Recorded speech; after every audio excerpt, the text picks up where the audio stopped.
was 9 and she was 4. She was the neighbor girl, always hanging around my little sister, cute in the way that only blue-eyed blonde toddlers can be. It was little Beth who gave me a nickname that would stick with me for life. Arnold was a hard name for her to say. To her, it sounded like Anu. Everyone in my family found it funny. One day, Grandma Jane was visiting when 4-year-old Beth ran up to me, hugging my leg. "Anna, Anna," she called out, laughing and hiding behind me as my sister Peggy looked for her. Grandma didn't hear well. She turned to my mom and asked, "Why does she call him Honor?" That name stuck around, turning into a family joke. We had a big family, Irish and French Catholic. There were 14 aunts and uncles, 3 grandparents, and 58 first cousins. They all had regular names, 6 Jameses, 3 Williams, 3 Roberts, 2 Donalds, 4 Marys, 3 Janes, 3 Margarets, 2 Jennies, 2 Jeans, and many shortened versions of their names like Jimmy, Jack, Jr., Trey, Billy, Will, Bob, Robbie, Don, Mare, Janie, Peggy, Marge, and Jen. But there was only one Honor. It was ironic. The same sweet little girl who gave me my nickname would grow up to take away the last bits of that same joy from my heart. But I should explain more. When I was 14, she was 9. My dad was called up with many others to serve in Kuwait during Operation Desert Storm. He was part of a water purification unit stationed in Saudi Arabia, away from danger. After weeks of training, he came home for a short visit before leaving. On his last day, he took me for a walk. "Honor, I'm not sure how long we'll be away. It could be a year. You need to be the man of the house now. Take care of your mom and Peggy. She'll need your support. She's never been alone before." I couldn't fully understand the weight of his words, but I thought it was not a big deal. I was a teenager, almost 5'10". I felt more like a man than a boy, even if I was still smaller than Dad. "Sure, Dad, we'll be okay.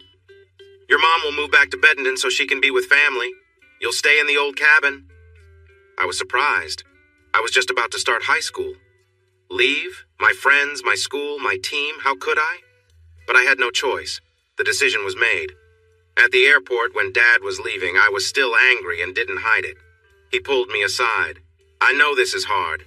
Sometimes life is. I'm counting on you, son. I know you'll make the right choices. Be there for your mom and sister. Be strong." He placed his big hand on my shoulder and squeezed.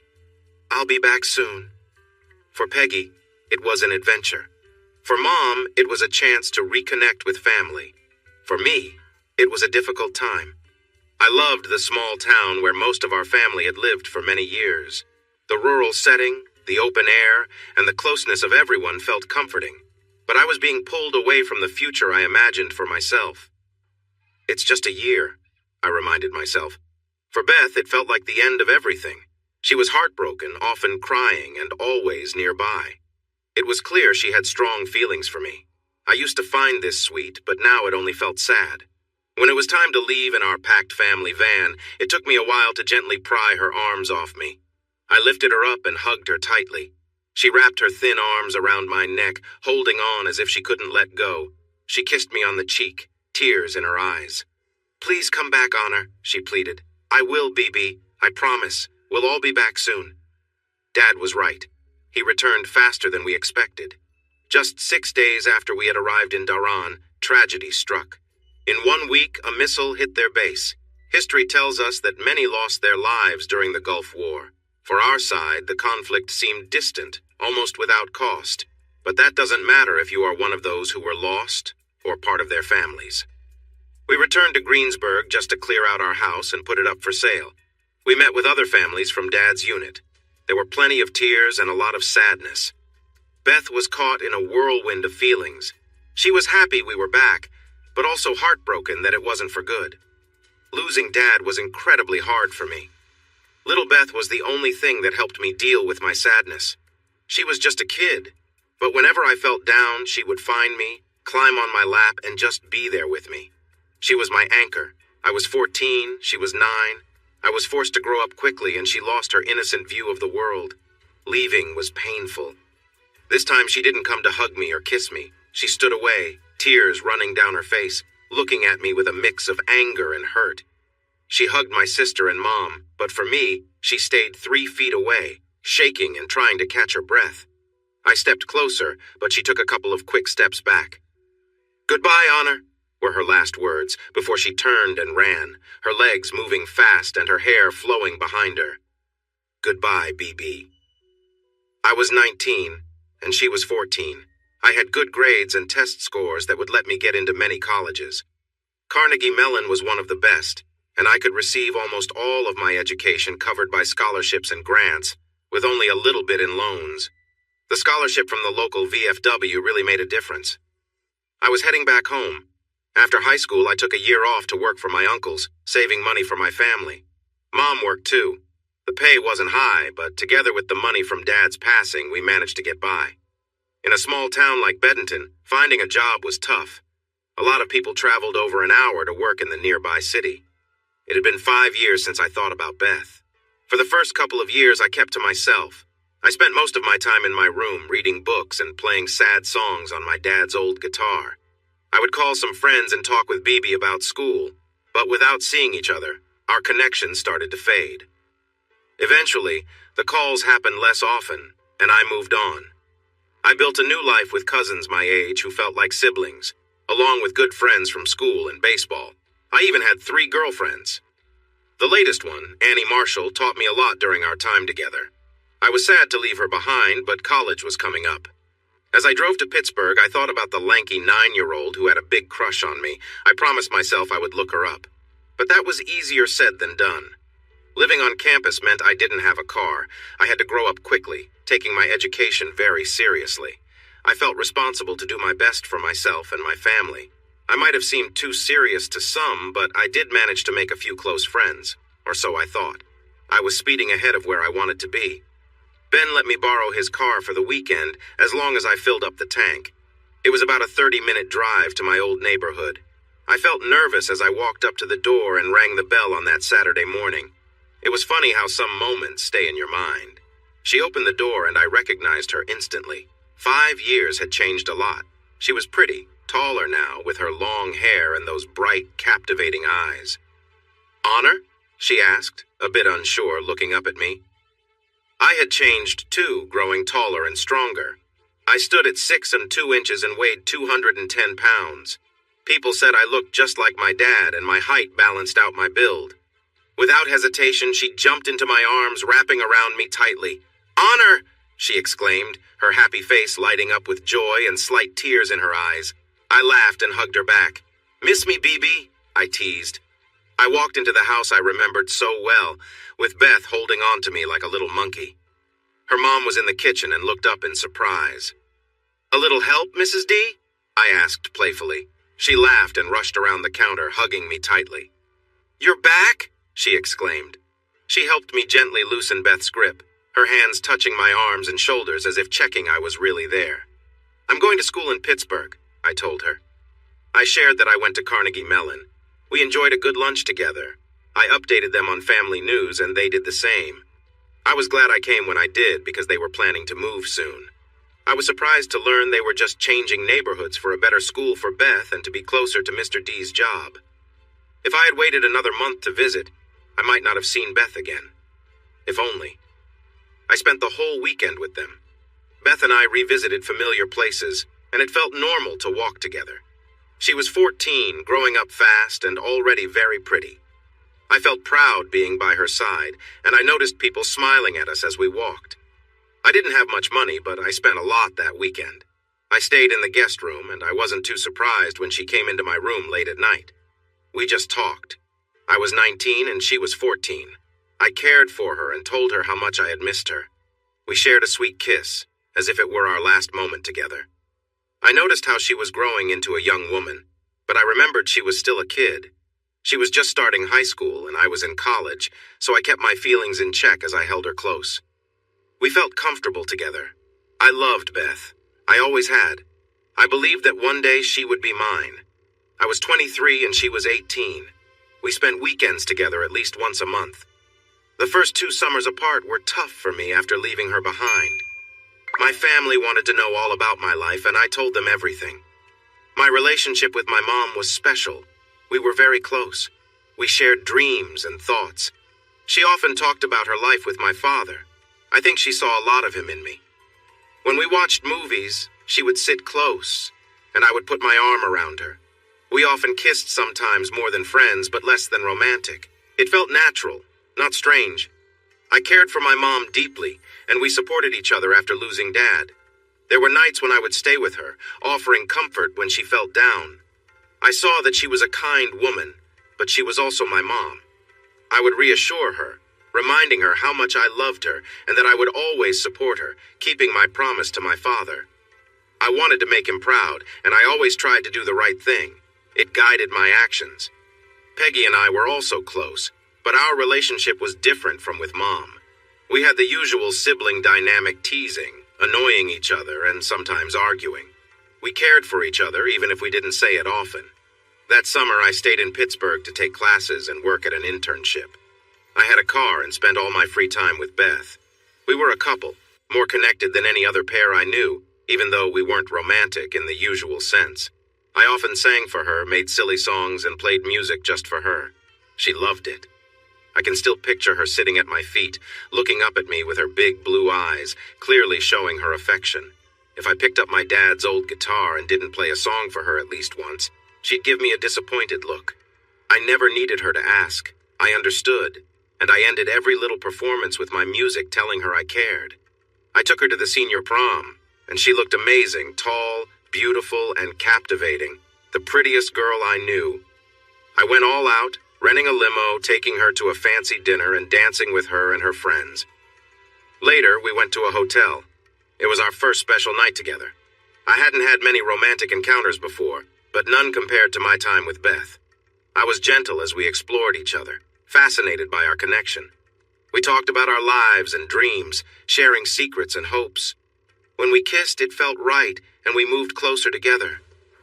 "I have hoped for this moment," she whispered, and we shared something wonderful that felt timeless, a moment just for us. "I love you so much," I said. "It's incredible." She smiled back. "I've always loved you, Honor." I held her close. "I know." "Promise we won't be apart," she said earnestly. "Never. You're mine, now and forever." We were young and full of dreams, discovering each other in a special way. The night felt endless, filled with joy and wonder.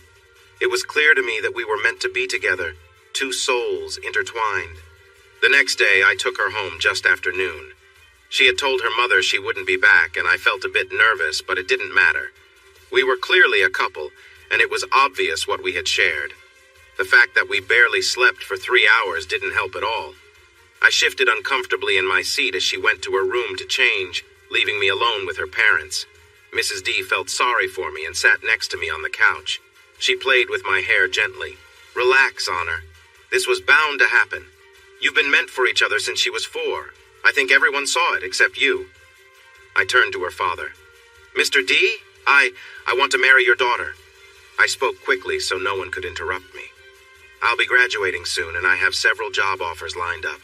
I love her, and I promise to take care of her and give her a good life. I know there's a big age difference, but we are in love." He smiled at me. "Son, I can't think of anyone better for my girl. You have my approval, and I appreciate you asking." My eyes filled with tears as I turned to his wife. She wrapped her arms around me and kissed my cheek. "Of course, Honor. Treat her well. She is still young and has lived a sheltered life, so just be patient with her." "I will. I would wait longer, but I just can't. I hate being away from her." She nodded. "That's good. Soon you won't have to be apart at all." I was 24 and she was 19. Our wedding was a celebration of a lifetime. Beth's father did well for himself, and she was an only child.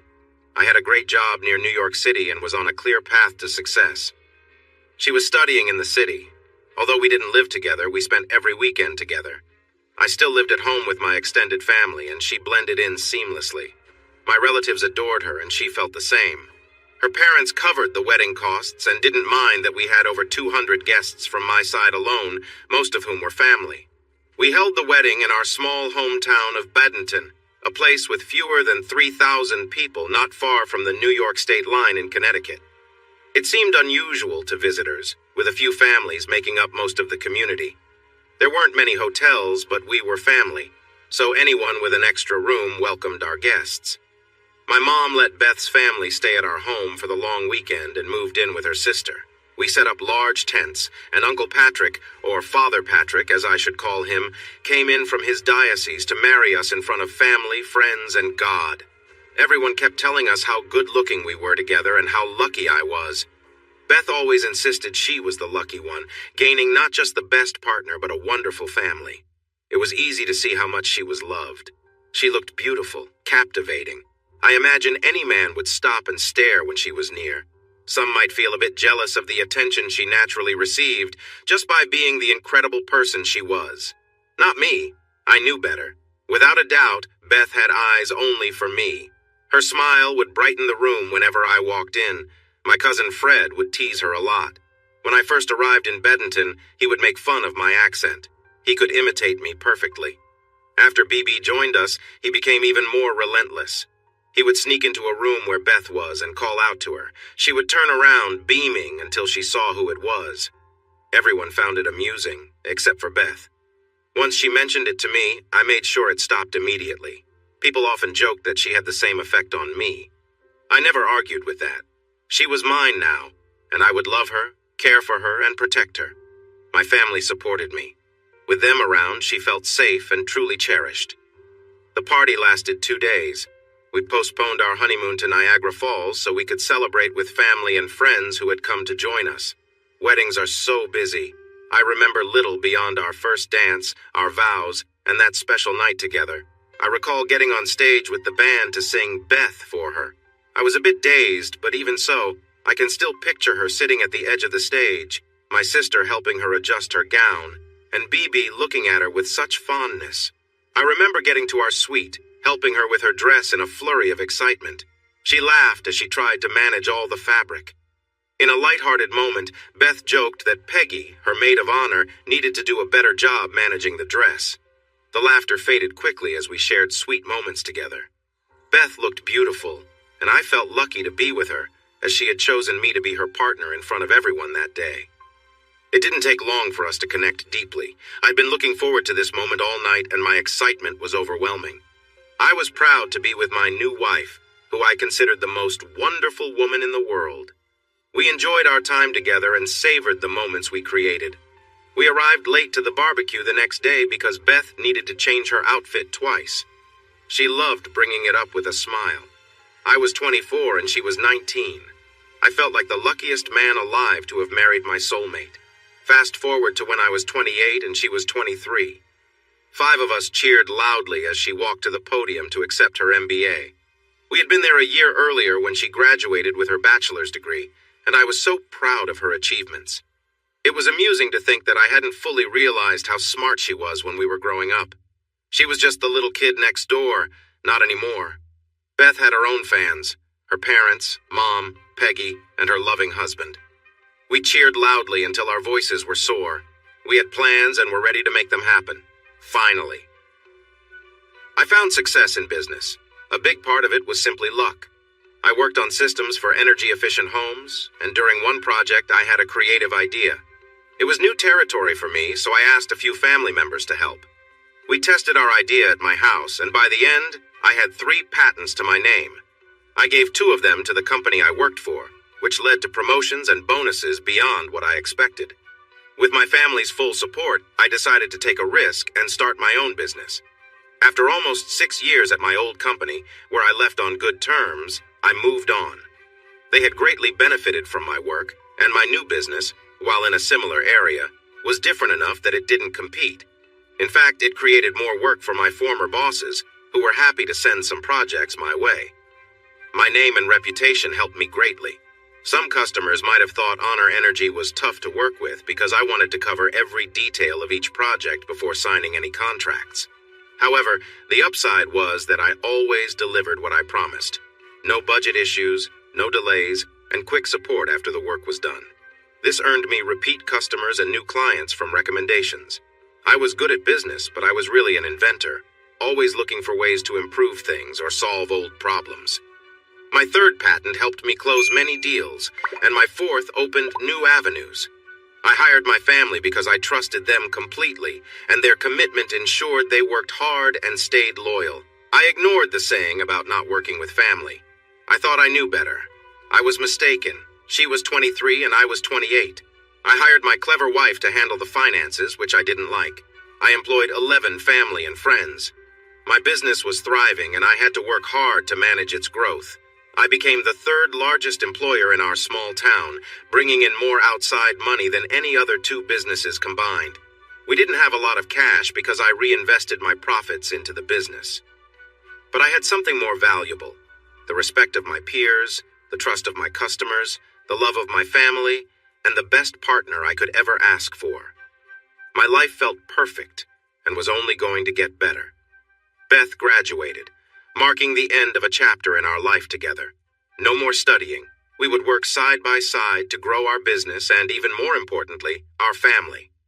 During her graduation cruise, we found ourselves spending more time together in our cabin than we did on deck. We rekindled our connection, which had grown a bit cooler due to starting a business, being apart, and completing 5 years of college. It wasn't anything serious, but we both noticed it. We were luckier than many. We always talked openly about our feelings and worries. We recognized our issues, discussed them honestly, and tried to handle them as best as we could during those early years. Beth graduated without any student loans.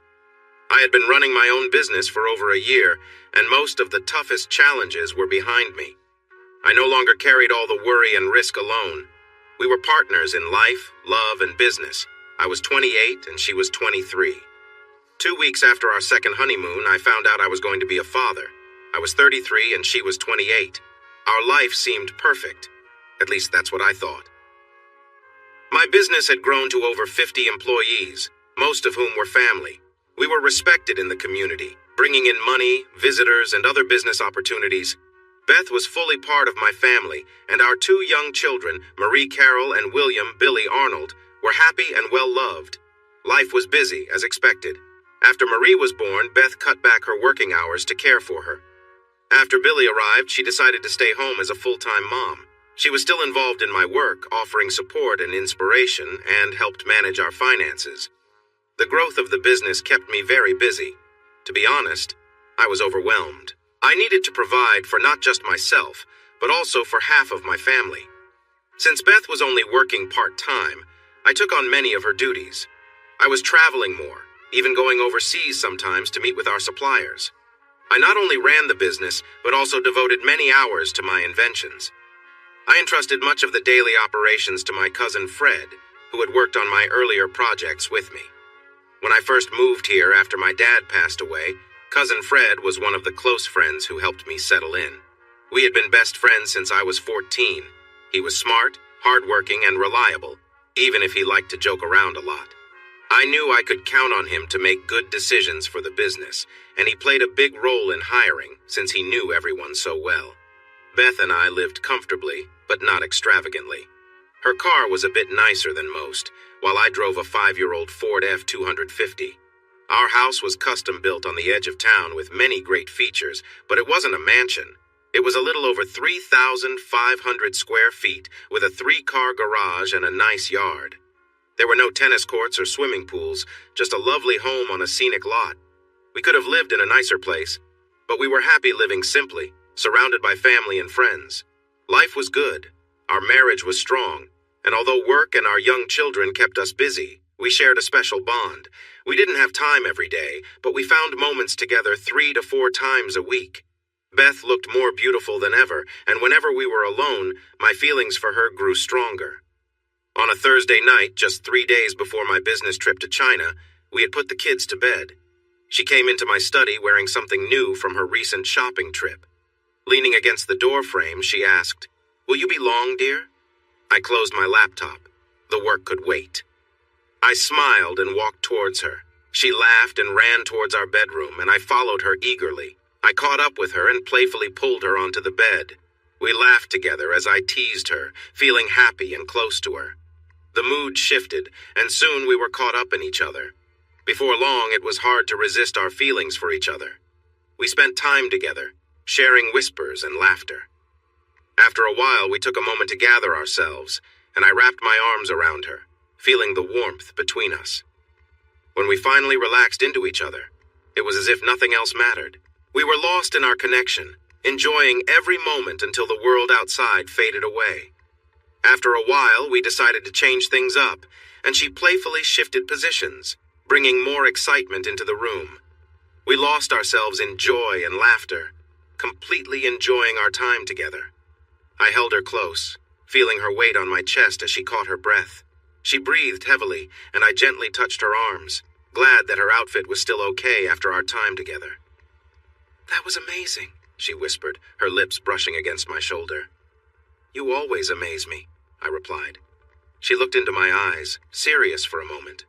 "Are you happy, Honor?" Her question caught me off guard. "I'm very happy. I have a wonderful wife, 2 lovely kids, a thriving business, and the respect of everyone around us. What's not to appreciate? You're away from us a lot. I thought things would change for the better and we'd spend more time together." She was right. I kept telling myself that once the next big project was done, I would make more time, but it never turned out that way. "Are you happy, BB?" She gave me a small, sad smile. "I'm content, I guess. Happy enough." "What does enough mean? What's bothering you?" I asked. "I miss you. When you're gone, working late or out before dawn. I know you do it for us, but I want more of your time.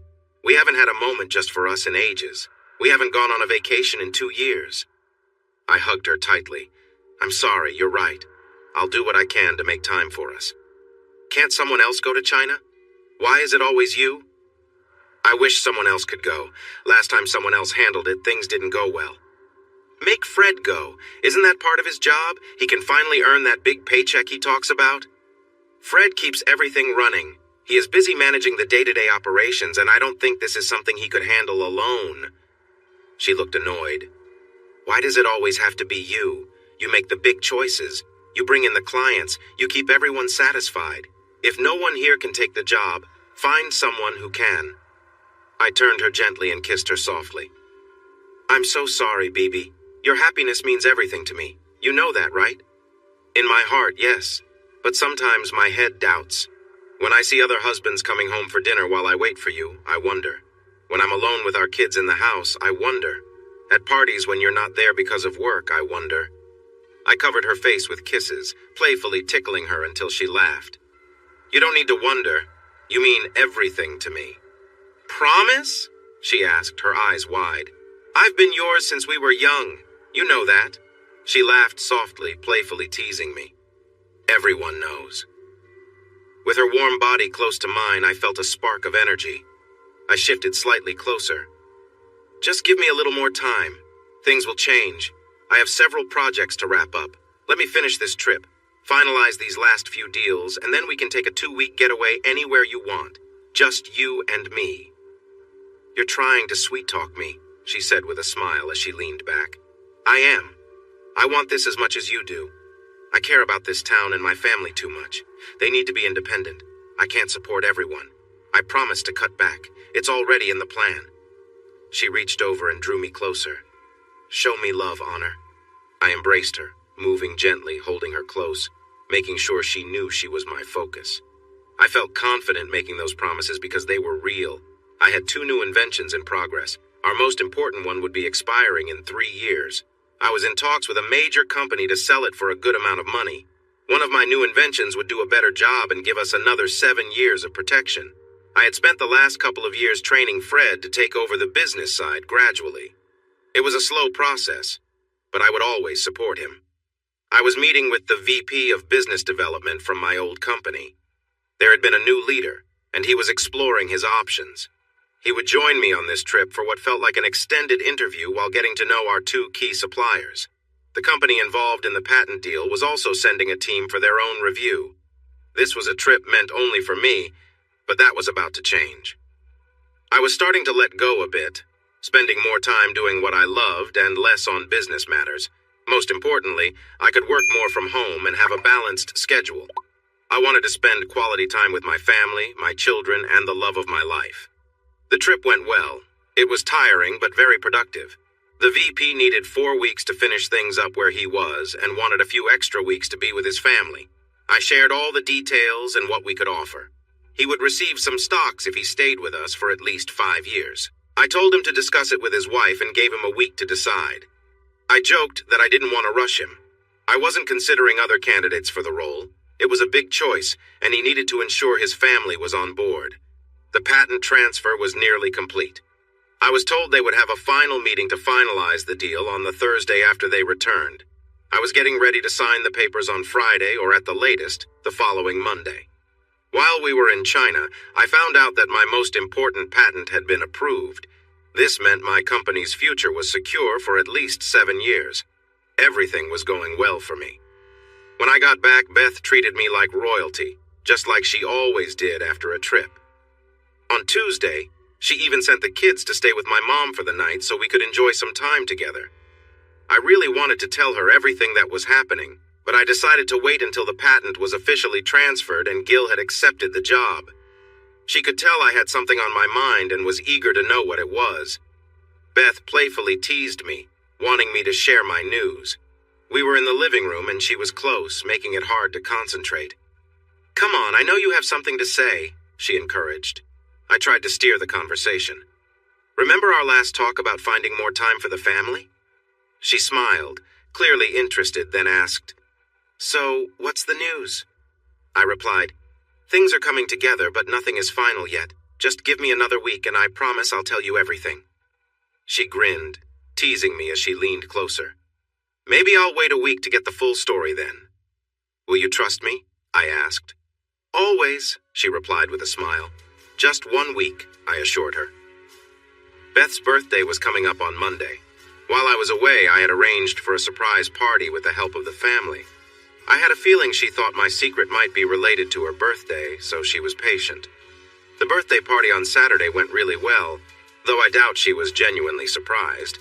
It was difficult to keep secrets in our town, really impossible. Still, she acted surprised when about 50 close friends and family surprised her as she returned from a shopping trip. Her parents were also a surprise. I had flown them in for the weekend. I even brought along 2 of her best college friends.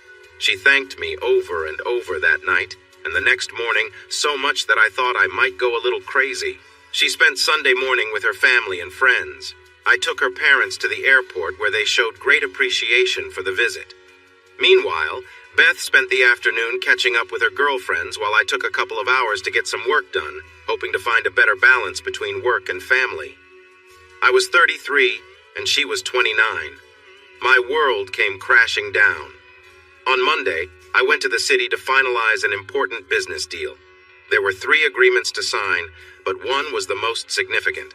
What I thought would take all day ended up being done in less than an hour. There were no surprises, no last-minute issues. I signed the documents and received a check with 7 digits. The first number was a 2. The patents were owned by Honor BB LLC, the company I created before I had my first patent. I was the only owner. We decided to license the patents back to them for 6 weeks to pause our use. I even transferred the designs and software that made everything work. They were happy. I was thrilled. I drove straight home to share the good news with Beth. There were cars in the driveway, but that was normal. Beth loved to host, so there were often visitors, but finding Beth in the living room with Fred while his brother was sitting nearby was completely unexpected. She was having a moment with Fred, her back to me, moving to the music from the stereo. The TV was playing something inappropriate, and Dale was sitting close by. It looked like my cousins were giving her an unusual birthday surprise. "Happy 29th birthday, Beth." I wasn't interesting enough to get their attention. I stood there for a few seconds in shock, unable to think clearly. They weren't talking. There were no harsh words about me, just silence. My life felt like it was falling apart. I stepped back outside and closed the door. I didn't take pictures. I had no desire to. I didn't go in to confront anyone. It was clear she was doing what she wanted. In a daze, I walked slowly back to my car. I thought about going back in and confronting them. I wondered how long this had been happening and how they managed to keep it hidden in a small town. Mostly, I wondered how they could betray me like this. My wife, my best friend, the mother of my children, my business partner. Forget Dale. He was single and alone. Fred was married with 3 kids. They had shattered my life. Doubt gnawed at me. There were no secrets in Beddenton. I picked up my phone and called my mom. "Mom? Hey, Honor. How's things in the city?" "Good. I'm on my way back. I couldn't reach Beth. Do you happen to know where she is?" Without pause, she replied, I think she's with Peggy getting a makeover. She left the kids with me. When will you be back? I'll let her know when she calls for the kids. Panic rose in me. Never mind, I'll surprise her. I have some big news. Mom responded quickly. That's wonderful. Can you at least give me a rough idea of when you'll be home? Have you left the city yet? My heart raced. In a small place like Beddenton, it's hard to keep things private. I worried that Mom might be involved in something shady. My own mother. Yeah, but I need to take care of a few things before I see her again. It might be a while. Mom sighed with relief. Just be careful. I hate you driving into the city. I'll give the kids a kiss for you. After hanging up, I made a quick decision. I opened the side door to the garage and raised the garage door carefully so the opener wouldn't make noise, even though I doubted anyone would hear it. In less than 5 minutes, I punctured the gas tanks of all 3 cars. It was simple. I just had to place some nails under the tanks and lift them. I took a can of gas and poured it between the 3 cars, 2 in the driveway, and Beth's in the garage. I grabbed a spare propane can and opened the valve between Fred and Dale's cars. Then I turned my vehicle around, left it running, and took a flare from the emergency kit. I lit it and tossed it into the gasoline. I jumped in the truck and drove away. I was hardly 50 yards down the road when the explosions began. I felt sure no one would be hurt. The garage was separate from the house. If I was lucky, the fire would spread to the main building. Even if it did, Fred should have enough time to get away. While heading to work, I called Gil. I regretfully told him the company might close down and that he should reconsider the VP job. He had many questions, but when I mentioned I wouldn't be part of Honor Energy anymore, he understood. I promised to send him a check for the time he spent working in China, and assured him that if I started something new, he would be among the first people I'd bring in. I saw my sister's car as I drove up my street, which made me doubt my mother's and sister's involvement less. A volunteer fire truck passed me, the one donated to the town by Honor Energy. When I arrived at the warehouse, I ignored friendly greetings and walked straight to my office. My cousin Jill, who worked as our admin, asked if everything was all right. No interruptions, not for anyone. Understood? She nodded nervously and closed the door. It took about an hour to transfer what I needed. I had offshore accounts that handled most of our international business. They served as a tax shelter, keeping international money out of the country. I moved the funds into another account for Honor BBLLC. I called our 2 biggest customers to apologize. I explained that we wouldn't finish their projects and that I was stepping down for personal reasons. I spoke with the CEOs of both companies, addressing their anger and disappointment, and assured them I would return all their money. Roger Hammond from Hammond's Luxury Homes was tough to convince. He was one of my first customers, and I thought of him as a friend. After a long conversation, I agreed to provide him with the materials he could only get from us. I also promised a bit extra just in case something went wrong. I would personally make sure he got the designs and any important information needed to finish the project through another company of his choice. "Honor, it's me," he said carefully. "What's going on? This isn't you. You would never back out of a job." "I won't be working here anymore," I admitted. "I just can't. It's personal."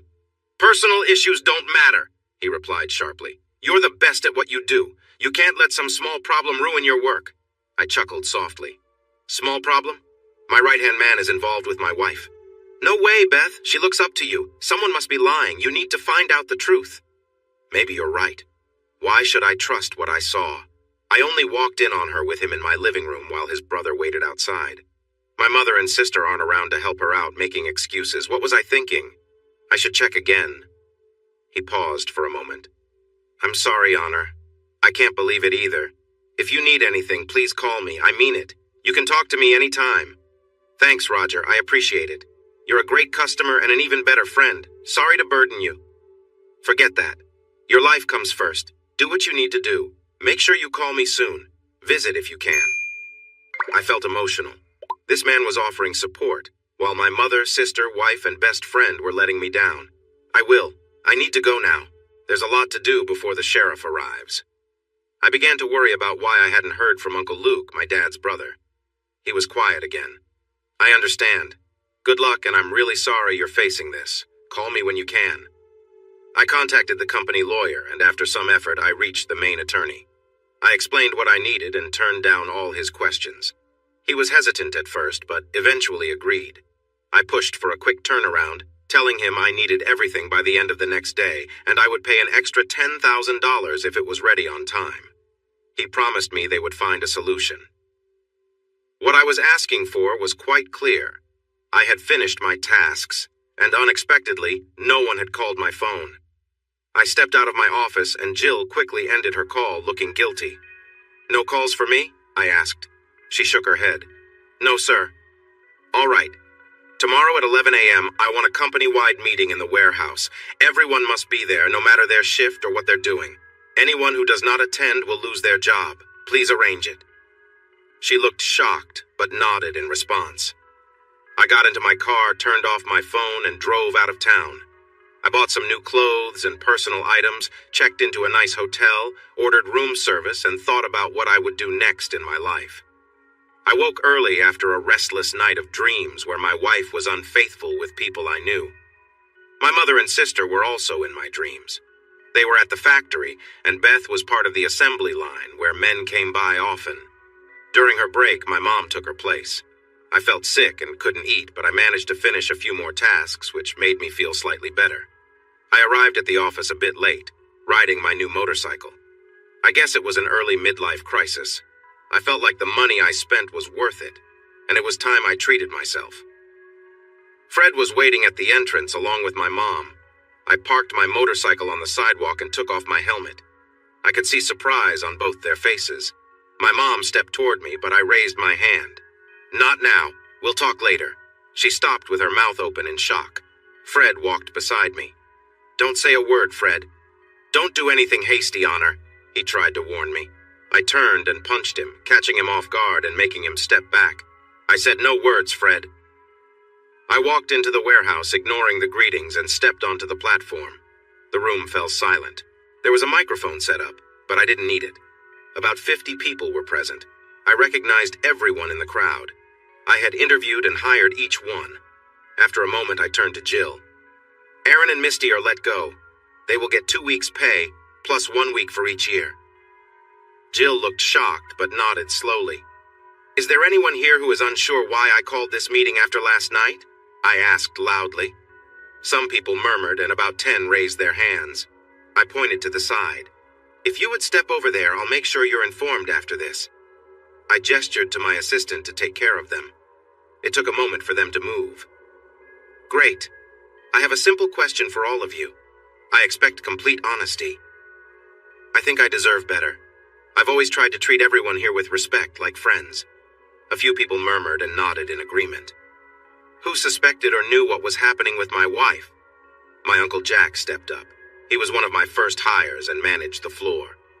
"Are you going to fire them?" I shook my head. "No one else is being let go, not even those who caused this. I just want honesty now. Is there no respect among any of you?"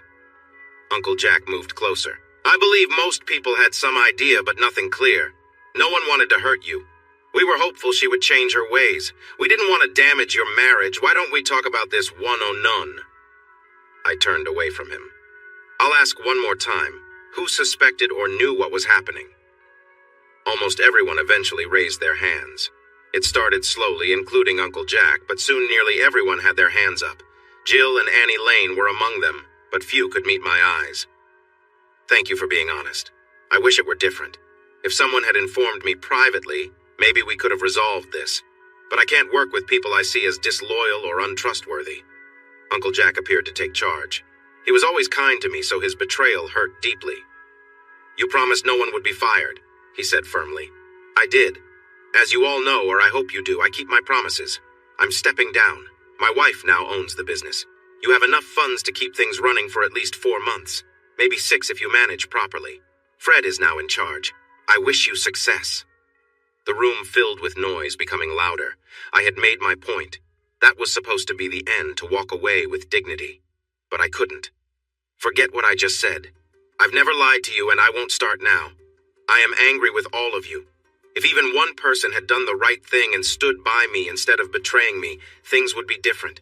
You've created your own problems. I hope the business struggles just as I am today. I wish you all the worst for what you've done." A thick silence followed. I looked down at Uncle Jack. "Jack, My office. Then I turned to Jill. Find Fred and send him to my office too. If he isn't here in 10 minutes, Bill will be in charge. Send him. Uncle Jack followed me into my office. He began to speak, but I interrupted. This isn't up for discussion, Uncle Jack. I used to respect you, but that has changed. You let me down just like everyone else. This is business, and we won't discuss anything else. Do you understand? After? He asked. Maybe. I have other things to take care of. Just don't ask. He nodded quietly. We waited a couple of minutes before Fred showed up. He had a swollen lip with some tissue stuck in his nose. I almost smiled. Sit down, I said. Honor, it didn't mean anything, he started. You have to. Stop talking and sit. Don't make me come over there, I interrupted. He sat down. Today is my last day here. Fred, the company is yours to manage while I'm away, unless Beth decides differently. I'm handing everything over to her. His surprised face was something to see. I'm giving all the financial responsibilities to Beth. She understands the business. She will manage the accounts. You'll be in charge of daily operations like sales and marketing. Jack, you're still in charge on the floor. You're here because there are some important changes to discuss. He nodded. Honor Energy can no longer use the conversion controller assembly starting 6 weeks from yesterday morning. We don't own the patent or the rights to the firmware anymore. You need to find another solution. Uncle Jack looked shocked. What other solution? That's the core of our business. That's not my issue anymore. You can't make those assemblies starting 6 weeks from yesterday. If I were you, I'd focus on producing as much as you can in that time, even if it means working around the clock. Get the materials you need, pay what it takes, then figure out how to replace it later. Uncle Jack nodded slowly, thinking about it. Carlisle is no longer a customer. Stop producing for them. Hammond's isn't a customer either, but we will send them the materials I promised. I took a paper from my desk and handed it to Uncle Jack. Take it from inventory. Deliver it to Roger Hammond's in person within 3 business days. I'll handle it, Uncle Jack replied. Good. I turned to Fred. Everything you need is in this envelope. I handed him a sealed envelope. I'll work with Beth to finalize the business transfer, but she's already managing most accounts. I just need to remove my name and give her limited authority. You have enough funds to keep the business running. There will be challenges ahead, but perhaps you can tackle them. Maybe not. That's your responsibility now. I stood up and left the office, ignoring Uncle Jack's outstretched hand or Fred's questions. I got back on my motorcycle and rode to see the remains of the home I had built for the one I cared for. All that was left where Fred's and Dale's cars had been was twisted metal and charred ground. The garage was nearly gone, collapsed onto Beth's car. The fire had caused a lot of damage to the side of the house near the garage, but thankfully it had been kept under control. A crew was working on fixing the damaged entry and laundry room, and they were boarding up broken windows. I stepped inside the house, surprised there was no police tape or anything like that. The place was empty, and as I walked around, I thought about what I could take. Sadly, all I came up with were pictures of my kids. I picked out one photo of each child and one of me holding both of them from a photo album. I left everything else behind. I was starting fresh, and I realized how little I actually needed. I regretted throwing my phone away in a fit of anger, so I stopped by a store to get a cheap disposable one. I called my mom. Honor, where are you? We need to talk, she answered, sounding worried. I'll come over at 7. Make sure Beth is there. Thank goodness. You'll talk, right? It's not a joke or revenge, is it? No, we can talk. Please make sure her kids are there too. They're here now. You can visit them if you want. They really miss you, and they don't understand why they can't go home or why you're not there. I'll see them at 7. I hung up. I went back to the Harley dealership. They had finished putting new tie-downs on my truck and showed me how to use the motorcycle ramp. I drove my bike onto the truck, packed the ramp back in, and stopped by a store for a few things, ignoring the whispers behind me. When I returned to the office, my papers were waiting, delivered earlier than I expected. Jill had them and handed them to me. Is there anything else I can help you with, Mr. Nolan? I shook my head, my expression cold. No, I think you've done enough, Jill. I thought you would be loyal to me. Tears filled her eyes. I really thought I was doing the right thing. Nobody wanted to see you and Beth split up. We tried to talk to her, I promise. I believe you. But you should have spoken with me, taken my side. You betrayed me like everyone else. I don't care about most people, but it hurts coming from you. I won't make that mistake again." She sat down and cried as I turned away, papers in hand. I stopped at a diner to eat, not feeling like having dinner at my mom's. I was going there for business, aware I would have to listen to excuses and apologies, but that was it. I would let them say what they needed, then handle my own matters. My cousin Emma brought me an open-faced roast beef sandwich and fries, then sat down across from me. "Take her back. Forgive her, Honor. It doesn't have to be the end of everything. She made a big mistake, but everyone knows how much you two love each other." "I'm eating, Emma. I don't want to talk about it." "Come on, Honor, we're family." "We care about you both. You need to resolve this," Emma said. I put my fork down. "No, Emma, I really don't have to. I've gone through a failed marriage with a woman whose feelings I can never be sure of. I have 2 kids, and now I'm not even sure they're really mine. My mom and sister have turned their backs on me, and friends who I thought were loyal sided with her, leaving me alone. I don't have a family anymore. If you can't let me be, I will walk away." She stood up, looking upset. "You are still family. You don't get to choose that. We care about you." I didn't feel like answering. The fries on my plate were pretty tasty. I got a bit annoyed when another family member sat down across from me. "Honor," he greeted. "Uncle Jimmy." I took a bite of my fries. He looked nervous.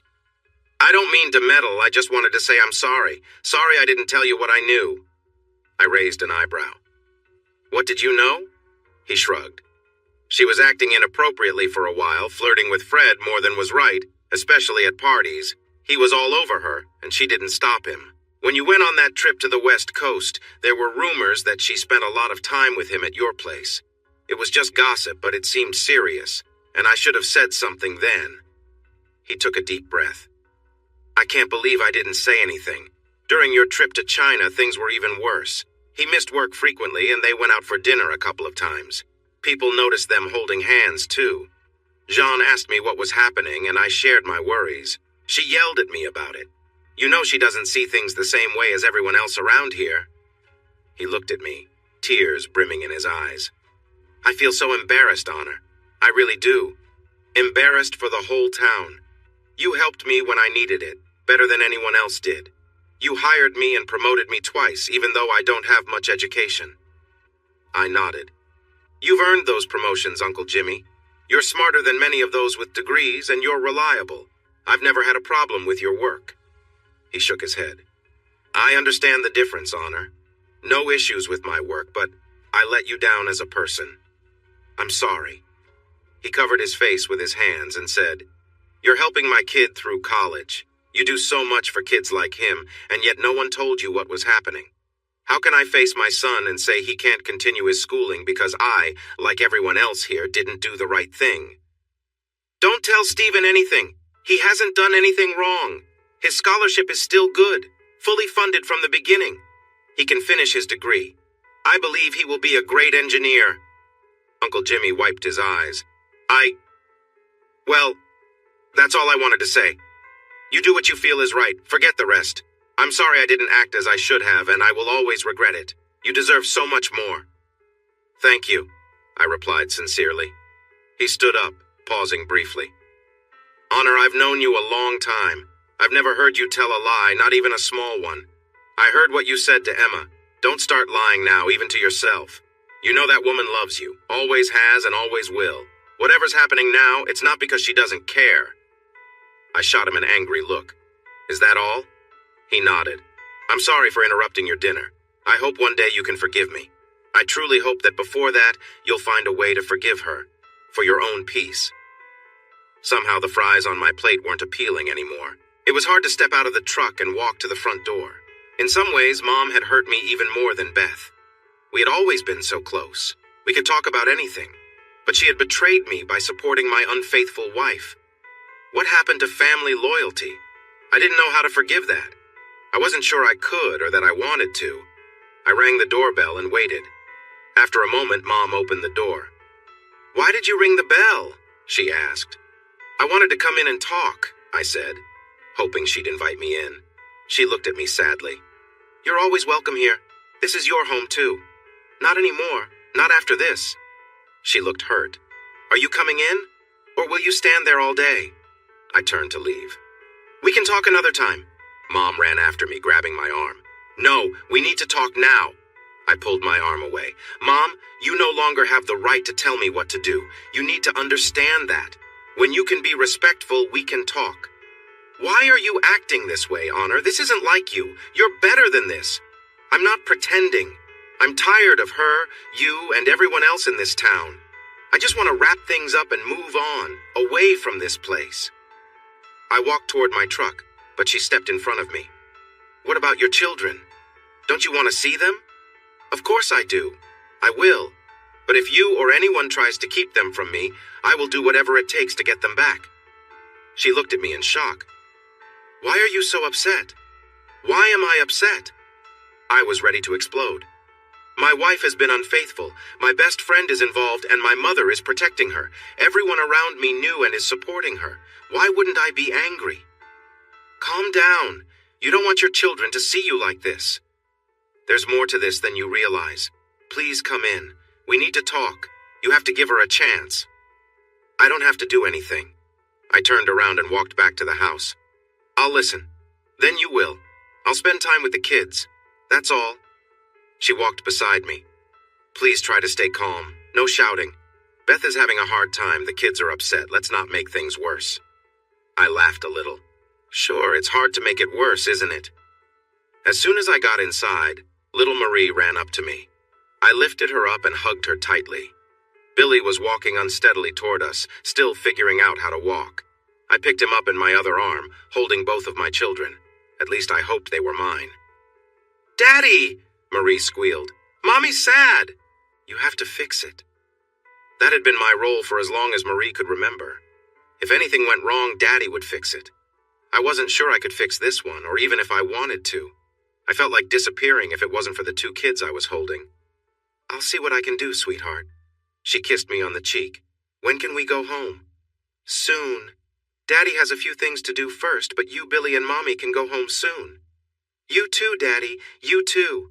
No more leaving, she insisted. I couldn't answer her. I didn't have one.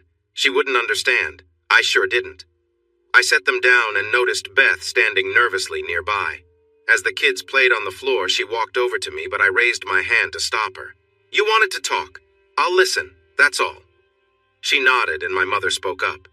Let's talk over dinner. I made my roast. I expected that. A little bribe. Her roast was my favorite. I already ate. Peggy peeked out from the kitchen. Well, that's perfect. Didn't anyone think to tell him about dinner? Mom turned red. Why don't we go into the living room? Peg, can you feed the kids? My sister sighed in her usual way. Sure, why not? It's not like I'm family. I settled into the armchair while Beth and my mother sat on the couch. I took some papers from my back pocket, straightened them out, and placed them beside me. I'm listening. Beth looked at me, then at Mom. Mom nodded to her, probably trying to prepare her. I have no excuse. None. I've been foolish. You need to know I love you more than anything, and it hurts what I've done to us. Fred means nothing to me, and Dale even less.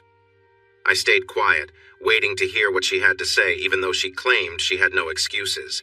I was with him 3 times. The last time was a mistake. It was never meant to happen. I was trying to end things. I can't explain why it happened that last time. After our talk, I knew I couldn't keep going. The first time was when you went to California. The second time was during your last trip. I didn't want you to go. I was afraid of what might happen if you did. I begged you to send him instead. Do you remember? Is that all? I asked. She looked around nervously, as if expecting someone else to step in. I wasn't thinking clearly. I don't love him. I don't even like him much. He kept pursuing me, saying you were with someone else. I didn't believe him. I always knew you wouldn't do that. He was always complimenting me and trying to get closer. I don't know why I finally gave in. It felt like I wasn't even myself. It was foolish. I missed you, and he was just there. I waited for her to continue. What will you do now? She asked sadly. I'll never do anything like that again. I promise I'll spend my life making it right. We can move past this. I know you love me. I love you more than anything. We'll be okay, right? I shrugged. I'll be all right eventually. I don't know about you. I have one question. Are the kids mine? She looked shocked. How can you even ask that? Of course they are. I'll need proof. Please take care of that this week. I turned to my mother. What do you have to say about your part in this? She looked surprised. What part? I just want to help you both get through this and find a way to forgive each other. I laughed. Forgive each other? What does she need to forgive me for? For the mess you created, for leaving her so often, for not addressing it when you found out, she replied. How long did you know about this, Mom? How long were you hiding it? Mom turned red. I wasn't hiding anything. I was trying to help. How long? I pressed. Why does it matter? It's over. She won't do that again. How long, really? I raised my voice. If you can't speak respectfully, you need to leave my home. I stood up and threw the papers at Beth.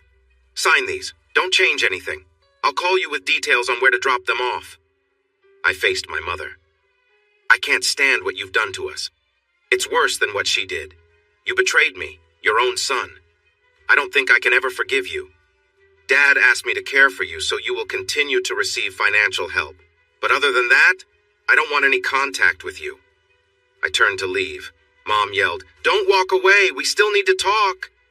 I'm done with this. Just sign the papers. Don't call or write. I don't want to talk to any of you. Beth was crying. Mom was shouting. The kids were upset. Peggy followed me outside. Please don't leave like this. You said you would listen. I didn't slow down. I did listen. Beth told me what I already knew and gave me no reason to trust her. And Mom wouldn't even tell me the truth. How long have you two known? She didn't hesitate. From the start, before it even happened the first time. We told her that what she did was not okay. She said it was nothing, just some light teasing. She wanted to get your attention and make you feel jealous. We tried to stop her. We got really upset and yelled at her after she did it. She felt awful about it and promised it wouldn't happen again. But 2 months later, she did the same thing after saying it was all over. I got into my truck, and Peggy got into the passenger seat. I said, Get out, Peg. I don't want you here. You took her side. You can stick with her and all the others who betray me. Of course we stood by her. We knew coming to you wouldn't help. The only way to fix this was to help her. Besides, people would back her up. Nobody really likes you, Honor. We care about you, but honestly, most can't stand you for long. I don't see how she does it. I looked at her and said, Leave. I don't want you here. I don't need any of you. She shook her head and said, No. They had their turn to talk. Now it's my turn. I started the truck and drove off. Where are you going? Peggy asked angrily. To my hotel, away from all of you and away from this mess. I suggest you get out soon. It's a long walk back. You always have to be so tough, Honor. You never change. Can't you see that's your problem? You act like you're so honorable and fair. People may trust you and respect you, but mostly they're afraid of you. That's not true. Nobody fears me, clearly. You remember Cousin Robbie? You let him go for using drugs on the job. I did what was right. Using illegal drugs at work is wrong. To you it is. But he's family. You could have given him a warning or a second chance. You chose to let him go. I didn't let his wife go. I gave him some money to help him. I even offered to help him get into rehab. He was just smoking a little. That's enough. He knew better. He could have waited until he got home. I cannot accept that. What about Trey and Lisa? What about them? I didn't let them go. I probably should have. No, you told everyone about them. You put them on unpaid leave and told them to fix their issues at home. You made it clear that if you saw them acting inappropriately at work again, you'd let them both go. I had to. We could have faced trouble for allowing romance at work, especially between a boss and someone who reports to her. No, you could have talked to them nicely. You could have warned them and told them to keep things private. Instead, you made an example of them. I didn't say anything. The month without pay spoke for itself.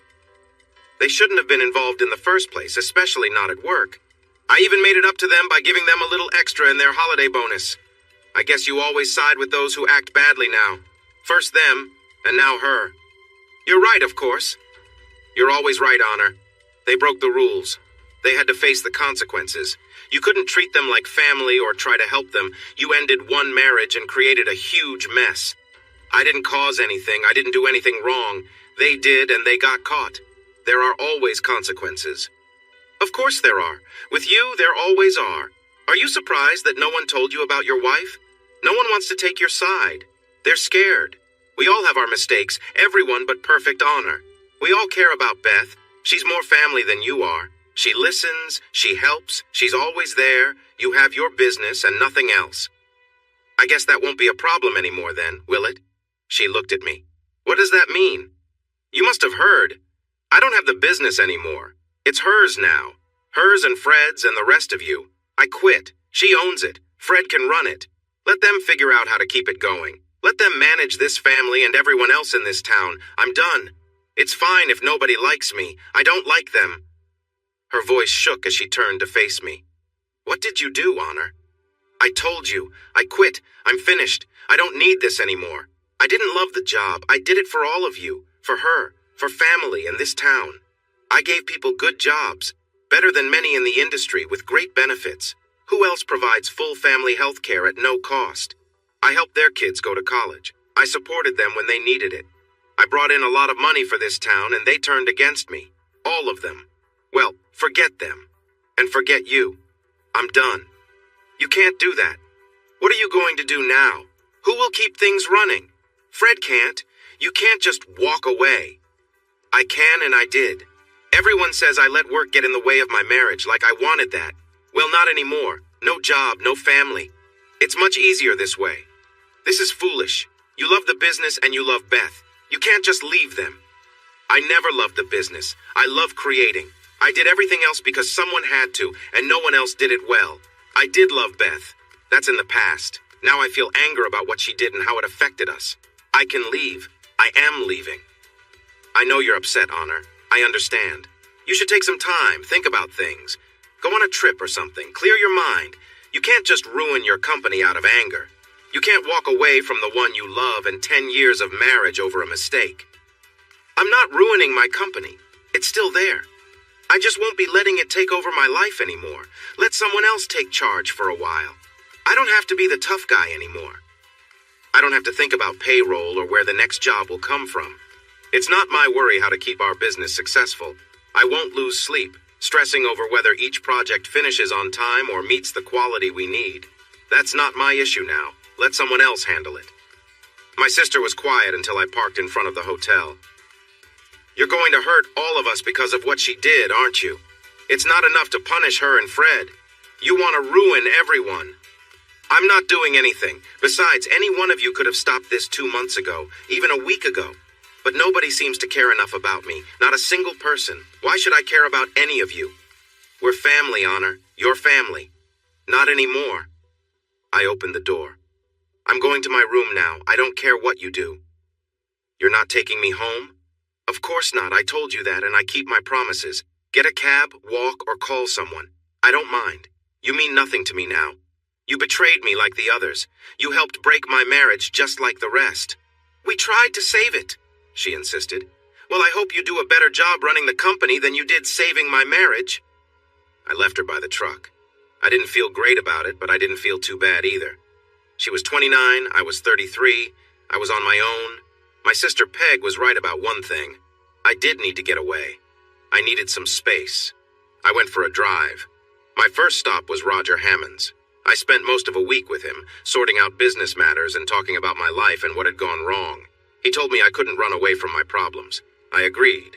I was just taking a break because I was too upset to be around anyone I knew. I promised I would go back soon. Roger and his wife listened well. They didn't blame me or make excuses for anyone. They asked simple questions that made me think about people's motives, but I couldn't find a way around what they had done to me. Roger asked me to keep in touch, and I did, calling at least once a week. I also talked to Anna just as often. They had become good friends. I spoke to Beth every day. I asked if she had signed the papers. She told me she never would. I would end the call. By the end of the week, I called again. Did you sign the papers? Please, Honor, talk to me. Did you sign the papers? I'm not going to. Payroll is in 2 days. If you don't sign, you won't be able to take control of the company or pay anyone. Over 50 people depend on their paychecks to cover their bills and put food on the table. More than 200 lives will be affected, including children and spouses. Sign the papers. Why are you doing this to us? Don't you love me anymore? I will always love you.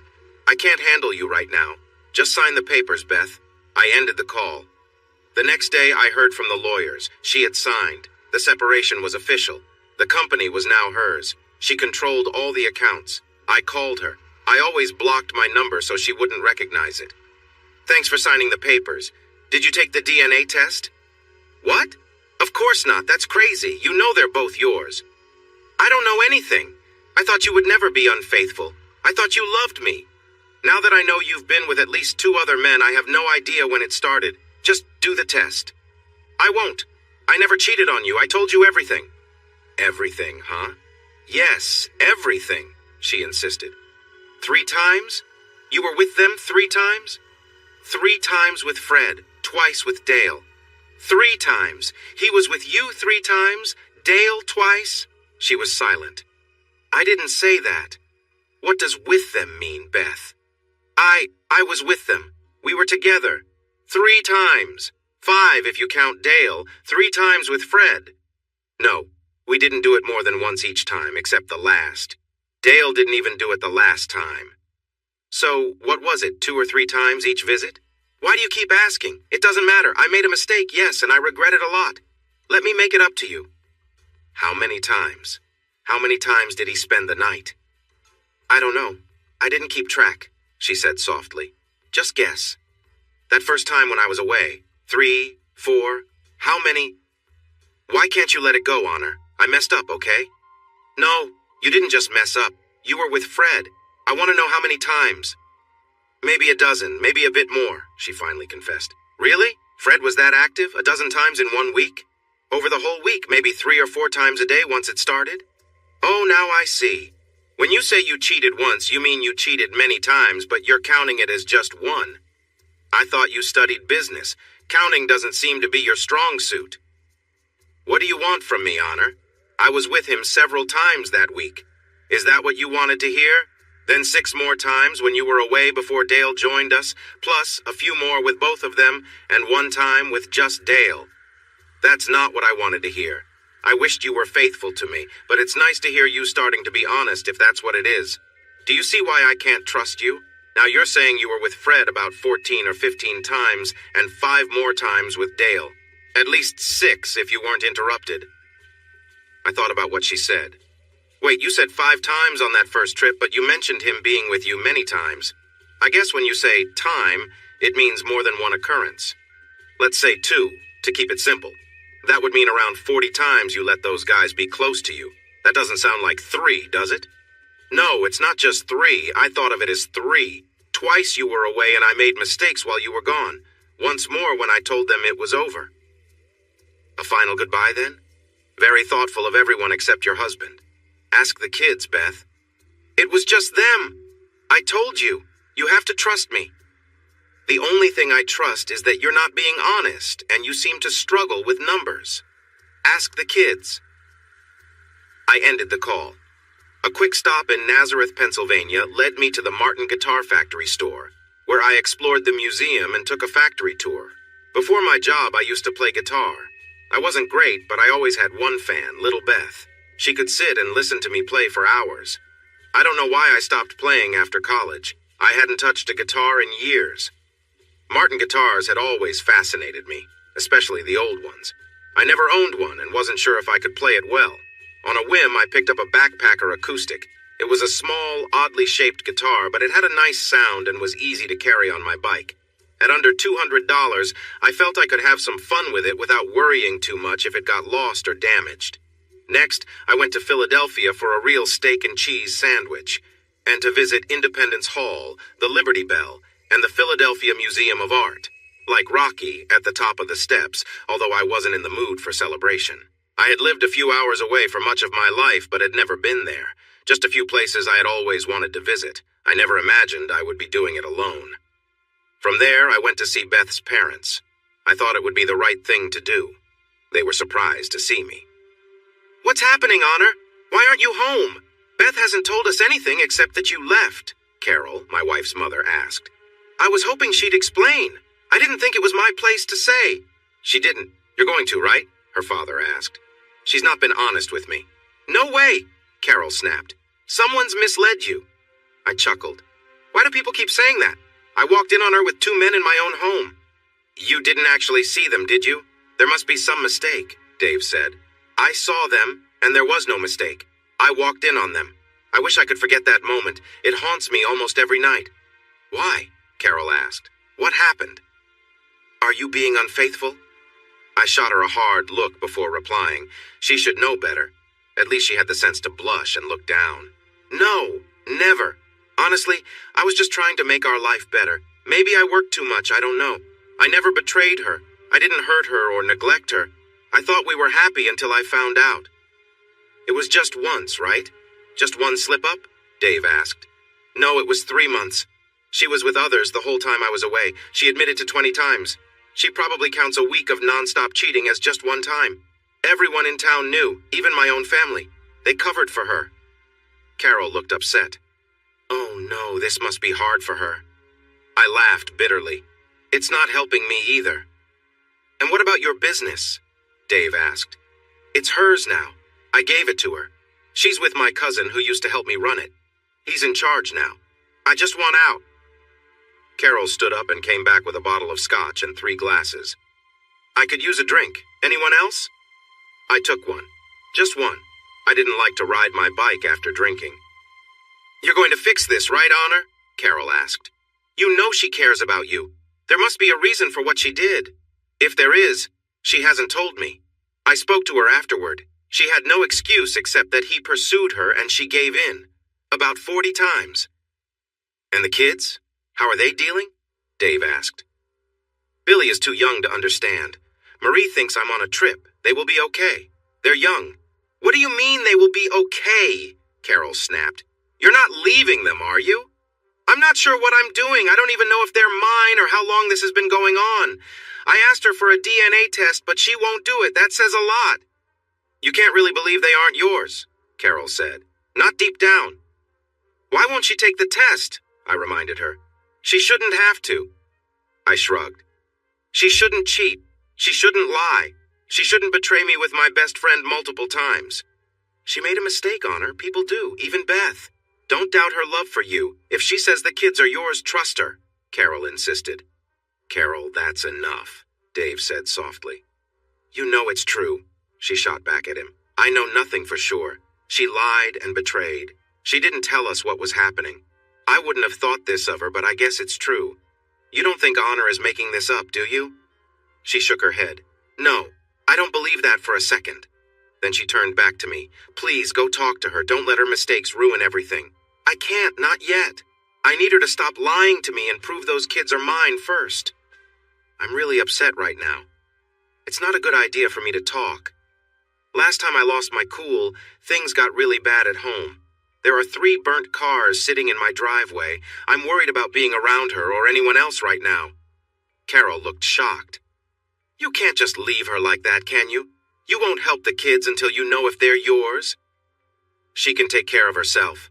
I gave her everything, our money, the business, the house. I only kept a small part of the business cash for myself. Right now I'm out of work, but I have one last check from selling a patent that can help if I need it. She has much more than I do. What are you going to do now? Dave asked. I'm going to ride my bike. I need some time away. I wanted to do a lot of things with her, but that feels impossible now. I just need to clear my mind and let the anger fade a bit. When I come back, I don't know what I'll do yet. Dave nodded. That sounds reasonable. Carol didn't seem convinced. David Daniels, how can you say that? Do you want him to go back, get into a fight and hurt her, destroy everything? You have no idea what he might feel like doing, he said, sounding angry. He wouldn't do that. Not him. He loves her. That's why he left. I respect that part, but giving her everything? That's another story. I would have been much tougher. But she's your daughter, Carol complained. I'm not talking about my daughter. I'm talking about a husband who thought his wife was loyal. Have you ever been unfaithful to me, Carol? How can you ask that after all these years? No way! How do you think I'd react if I found out you did with my best friend? And everyone knew except me. She was quiet. I felt a bit uneasy.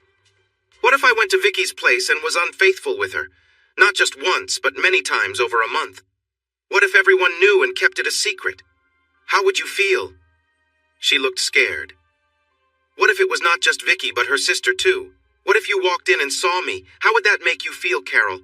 Would you forgive me just because I said I loved you? I really want to know. Please stop it, Dave. Just stop, she cried as tears streamed down her face. Leave him be. He needs some space. Our daughter has made a big mistake. I love her, always will, but she's hurt me. I can't understand how much he's hurting right now. What about her? Don't you think she's struggling too? He's her whole life. I'm sure she is hurting, but she is responsible for this. No one forced her. She made her choices. Carol nodded through her tears. I want to go see her. I need to be there for her. Understand why she did it. I opened my wallet and counted out $500 bills. It's on me. Maybe you can figure this out. We can handle this. You don't have to spend your money, Dave said. Please, Dad. I want to. Maybe she can help clarify things. I'm sure that Beth can use the support. She's probably having a tough time right now. Maybe you can encourage her to have the kids tested. I really would like to know if they are mine. Give me a reason to return someday. I'll try, Carol replied. Dave looked as troubled as I felt. The mood had become tense. He sighed, glanced at his wife, and turned to me. Son, I can't tell you what to do. The truth is, I can barely wrap my head around it myself. I can only suggest that you take some time to cool down and think about it. Then you will face a difficult choice. Ask yourself if she, the kids, and 10 years of marriage are worth the effort to mend things. I know it will be hard. Remember, that girl loves you. She has adored you since she was little. He sank down, his head in his hands. I don't understand. How could she? It doesn't make sense. I know. I keep asking myself the same question. Why? I left soon after that. We didn't have much to talk about, other than things nobody wanted to discuss. How could you tell my parents I was unfaithful? Did you have the kids tested? I asked, taking a break from hiking the Appalachian Trail along the Shenandoah Valley Ridge. The views were incredible, and it was something I had always wanted to do. She and I had talked about it many times. My father won't even speak to me. Next time, think before you act. Did you have them tested? No, I told you that's crazy. I hung up on her, lifted my backpack, and continued hiking. Hiking was good for my mind. I enjoyed the quiet, and the solitude was perfect for thinking. The first 2 days were tiring. I spent a few hours walking with others I met along the way, but wasn't great company, barely speaking and addressing them in single words. A couple of college girls stuck it out for half a day, even camping near me away from the main shelters. I was sitting around, playing some sad songs on my little guitar, when they joined me. They sang along to a few songs, and I played a couple of requests for them. Their attempts to talk more were met with silence, and any hints they gave for a closer evening were gently brushed aside. They left early the next morning without saying goodbye. No, I wasn't very good company. I was taking a bus back to where I had started my journey over a week earlier. It was mostly empty, so I didn't mind the unfriendly looks I got while I tended to my blisters.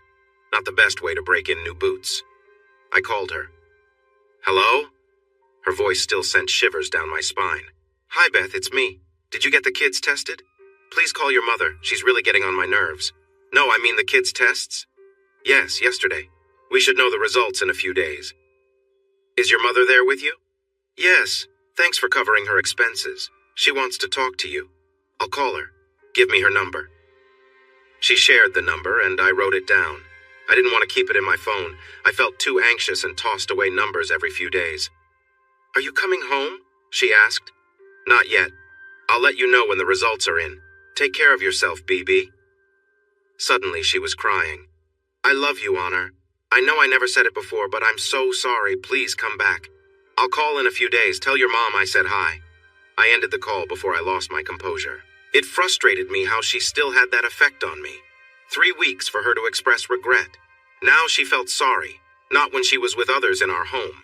I suspected this new regret was mainly due to Carol's influence. It took me 5 days to reach the Keys.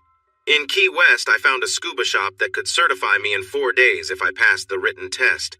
I had just completed my dive and was enjoying some time with a drink, listening to Jimmy Buffett songs and soaking up the sun. I wasn't in the mood for upbeat songs. I was trapped in my thoughts, opting for songs that spoke of escape. Yeah, in that kind of mood, I decided to make another call. Carol Daniels, she answered. Hi, Carol. Honor, is that you? Good guess. How are you? Could be better. Some things are hard to take. I understand. Are the kids mine? Yes. We knew it was likely, but I've seen the results. They're very positive. She had to use your hair, you know. A normal sample would have worked better. I provided one at the start. It was included with the initial papers. I guess she discarded it. She never mentioned it. Are you coming home now? Not yet. How's everything there? Beth is really struggling. No surprise there. Your mother and sister aren't doing well either. You should call them. No, they chose her over me. They didn't see it that way, Carol replied. I do. She didn't argue. The entire town is in chaos. Your company is facing issues. No new business is coming in, and there are problems with current clients. Everyone's taking it out on Beth. That's not my concern. They all turned their backs on me. I could have left them all behind, but I didn't. No one blames you. It's like the saying goes, you don't know what you've got until it's gone. They need you, Honor. Your wife needs you. Your kids need you. Even your mother. The whole town needs you. Please come back. I will. Not just yet, but soon, I think. I really miss the kids. You miss your wife, too. Just admit it. I chuckled a bit. I do. I miss the wife I used to know, not the one who's made mistakes. They're the same person, unfortunately. She's my daughter, Honor. Please don't call her that. Just say she made a mistake. I'm sorry, Carol. You're right. I shouldn't have said that. I'm still a bit upset, I guess. Maybe I need some more time. I can't believe it happened. I thought she loved me. She does. I don't think we'll ever know what she was thinking. She's driving all that way to see someone who's supposed to help her understand things. I don't like the idea of that. I laughed lightly. It's how these things go. No one seems to take responsibility anymore, right? She made her choice. Somehow, it has to be my fault too. My sister thinks it's all on me. Let them think that. I'm not innocent. I did leave her alone. I wish I had known that traveling would lead to this kind of outcome. I would have chosen another way. She chuckled back. It's good to hear you laugh a bit. I'm sorry. I really don't know what went wrong. I wouldn't have imagined this could happen. It's not your fault, Carol. You and Dave raised us well. This is all on her, and maybe on me too. Not you. You did nothing wrong. I think everyone sees that now. Promise me you won't take too long. I can't leave until you get here, and Dave is getting tired of fast food. Soon. I wanted to do more things, but I think I'll hold off for now. I'm still young. Those chances will still be there. You're a good man, Honor. I know you'll do the right thing. We'll all be waiting for you. I'll do the right thing. That's what Dad used to say. I couldn't help but think that this advice might have led to my current troubles. Soon, Carol. Please send my love to the kids. It took me 3 days to travel. While in the Caymans, I swam with the stingrays and used my new scuba license. I also opened 2 new bank accounts, moved some of my money around, and deposited my check. I wouldn't have to worry about money for a while. I flew back to Miami, opened a new bank account, and transferred in a large sum of money. The IRS would want its share. I then rode back to New York, stopping for 3 days in D.C. to see the museums, visit the monuments, and check out Arlington Cemetery. I thought about how it might be nice to have a marker for my marriage.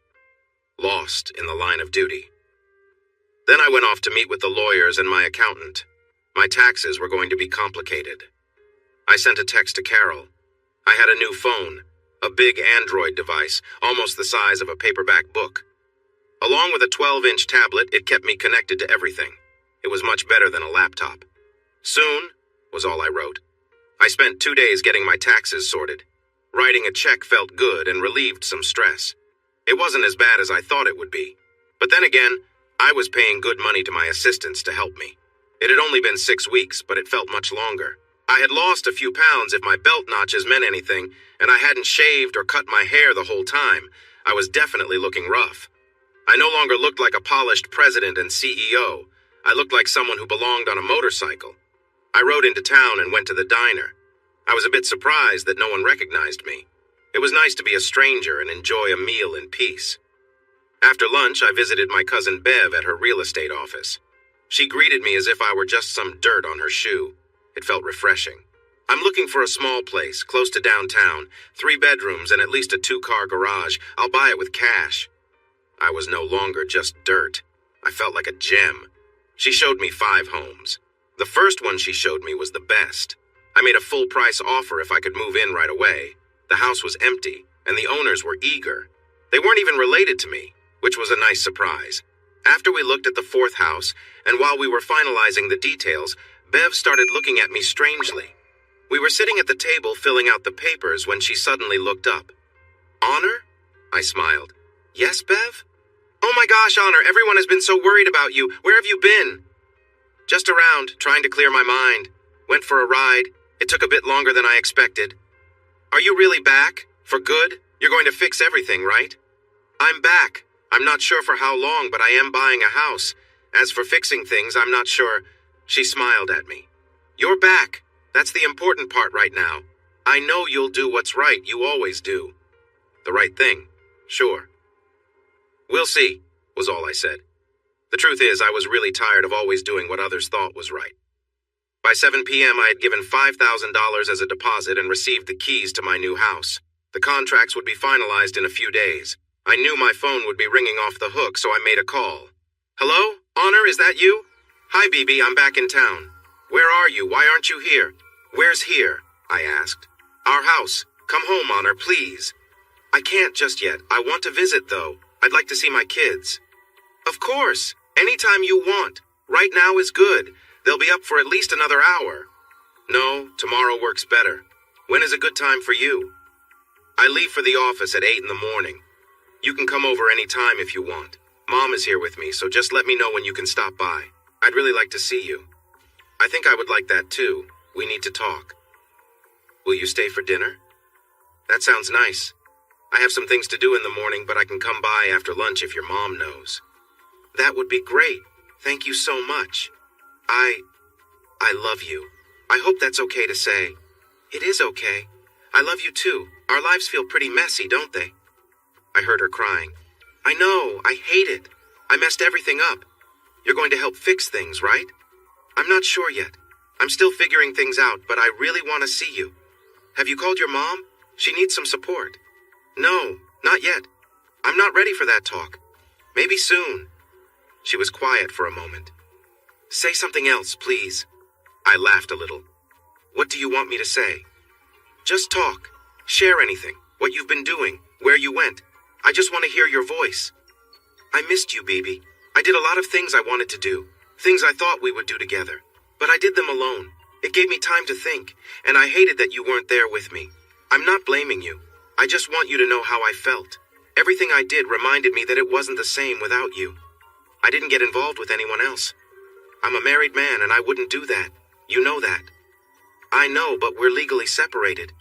I thought you might take that chance. I wouldn't blame you if you did." "Is that why you think we got separated? So I could go out and date someone?" "No, but it's been over a month. You might meet someone new. Just to let you know, I didn't meet anyone or date. I won't make that mistake again." "I wasn't going to ask," I told her. "I love hearing your voice. You sound better. You were so upset before." "I was. That's why I needed to get away. I'm not completely over it, but I think I'm improving." "I understand. I didn't get it at first. Dad talked to me last week. He sounds like you did. I think I heard him a lot. You were always his little girl. You were Daddy's favorite. Until I became Honor's girl." I laughed. "You were his girl first. You'll always be his, and that's okay. He'll forgive you." "Will you forgive me, Honor?" "I'll try. I could say the words, but it wouldn't feel true in my heart. I never want to lie to you. Even if I could forgive you, it wouldn't fix everything, and I'm not sure if I can ever forget what happened between us. I don't know how to rebuild trust or respect. The faithfulness is gone for good. I'm sorry. I know I shouldn't keep saying it. It sounds silly to me too, but I can't help it.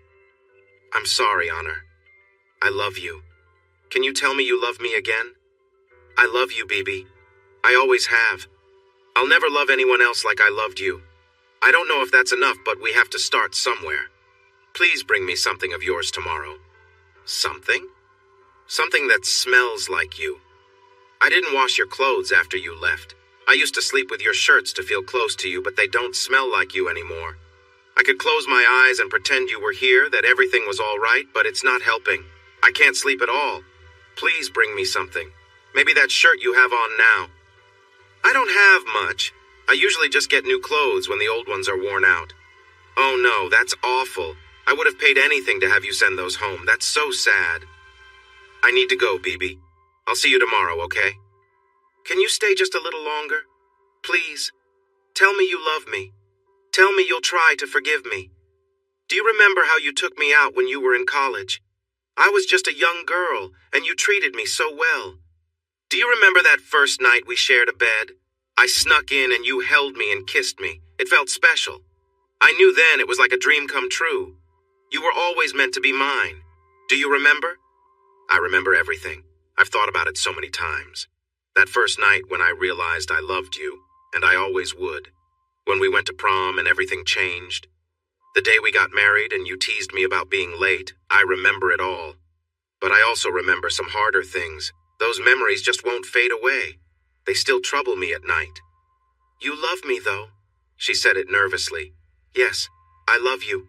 I hope that one day I can truly say I forgive you. I'm looking forward to seeing you tomorrow.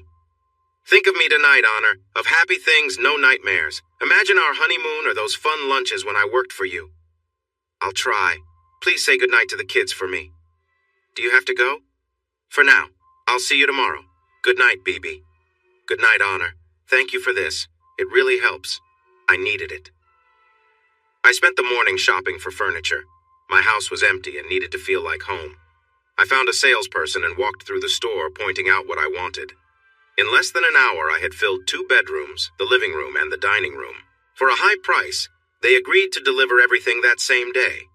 I signed the papers, gave the surprised salesperson a key, and asked him to have the delivery team set it up wherever it made sense. He seemed a bit unsure, but managed to find a good solution. He called a home decorator who agreed to take care of the delivery and help with the rest for a high fee. Luann was sure she could make the place look nice. She asked about bedding, linens, kitchen utensils, dishes, and cutlery, all the things I needed for everyday life. I'll need 3 days, she said. I'll start today with the basics and ask for your thoughts. I'll leave some catalogs you can look at to see what you like. By the day after tomorrow, I'll have everything ready for you. She smiled happily. I enjoy these kinds of projects. Can I use you as a reference and take some photos before and after? Sure, I replied. Feel free. I don't need anything too fancy, but I like things comfortable. 1 bedroom is off limits, as is the garage. Other than that, go ahead and do what makes sense. Budget? A rough idea? I have no idea. What would something like this usually cost? Without original art, antiques, or special items, we can probably do most everything for under $20,000. It was quite a lot of money, but I thought it was worth it. Make it nice. Does $40,000 sound reasonable to you? Do I need to pay you in advance or give you a deposit? Do you have a credit card number I can use? That will cover most of it. I gave her my number, hoping it wouldn't be a mistake, as I had only just met her. I didn't want to worry the kids, so I stopped at a barber shop and got a trim for my beard and hair. I looked better now, with a neat appearance. I bought new jeans and a shirt, chuckling to myself as I put my old clothes in a bag. Beth was strange. It dawned on me that this was one of the few times in the past month that I could think of her and smile instead of feeling angry. Maybe that was progress. The drive back to town made me jittery. I was eager to see the kids and excited to chat with Carol. I felt uncertain about dinner with Beth, which seemed like a good idea when we talked the night before. As I pulled onto the property, I noticed that the mess I had made looked much better. There was a carport in place of the garage, and a blue 4-door car was parked there. The driveway had been redone, and if you didn't know what it had looked like before, you might not have guessed. I parked next to the car, took off my helmet, and tried to fix my hair a little in the mirror. I left my helmet and jacket on the bike and knocked on the door. My mother-in-law, Carol, greeted me with a hug. It's so good to see you, Honor. Thank you for coming. The kids are in the playroom. You look great, I said to her. She smiled shyly. It's nice to be around the kids and have something to do. They sure keep me busy, I said with a chuckle. You've lost some weight, she noticed. Really? Does it show? It does. We should get Dave up here or you back home before all the guys start noticing you. She laughed. I think it's a bit late for that. It seems like they don't see many new faces in town. If I were single, I'd never eat alone. Be careful. There are some guys around here who don't care if a woman is married. More than a few, really. Now that I think about it, the whole town is like that. Her smile faded. Honor, your mom keeps calling. I have a feeling she's going to show up at the door. I didn't invite her, but your being here isn't a secret. What should I do? I shrugged. I'll need to talk to her eventually. If she comes, just let her in. We can have a conversation. If she acts up, I'll find a way to leave. No, please don't leave, no matter what happens. I'll handle her if I have to. Just promise me you won't go before dinner. I hugged her tightly. Okay, I can't promise, but I'll try my best. She nodded, taking my hand. Your kids are waiting. Do you need me to get the papers that prove they're yours? No, I trust you. She pulled me into the playroom, and as soon as my daughter saw me, she rushed over. Daddy! I sat on the floor, and Billy hesitated at first. He came closer slowly. My girl started tugging at my beard and laughed. You're so fuzzy. I nodded. She gave a hard pull and frowned. No more trips, Daddy. This was the worst. Okay, sweet girl, I'll try to take fewer trips. She tugged my beard again, almost making me tear up. No more trips ever. For a 4-year-old, she had very strong feelings. She reminded me so much of her mom, it was tough.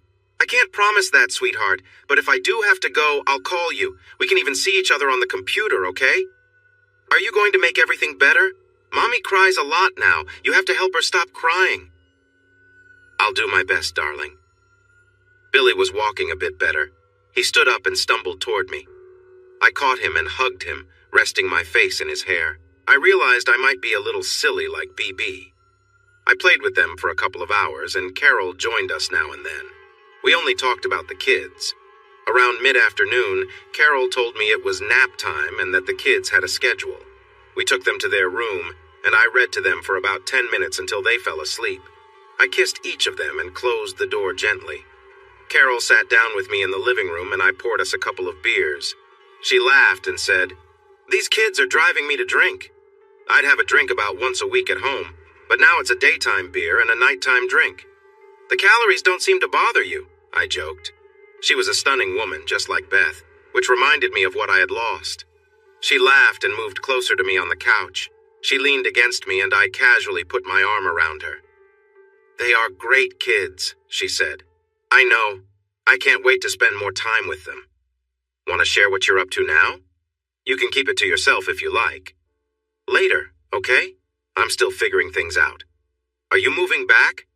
I chuckled a bit. Let's talk about that later. What's happening with you? She cuddled up to me, sipping her beer. It's a mess, but you probably guessed that. I expected it. I hoped things wouldn't get bad for a while. Maybe they could manage it. They're talking layoffs. The business is struggling. Many people are unhappy and blame Beth. She's working hard, putting in long hours. I don't think she realized how much you had to do. What's Fred up to? She hesitated. I'll let her explain if that's all right. Are they still together? Oh no, she can't stand him. She doesn't have time for distractions. It's all work for her, except maybe an hour a day with the kids.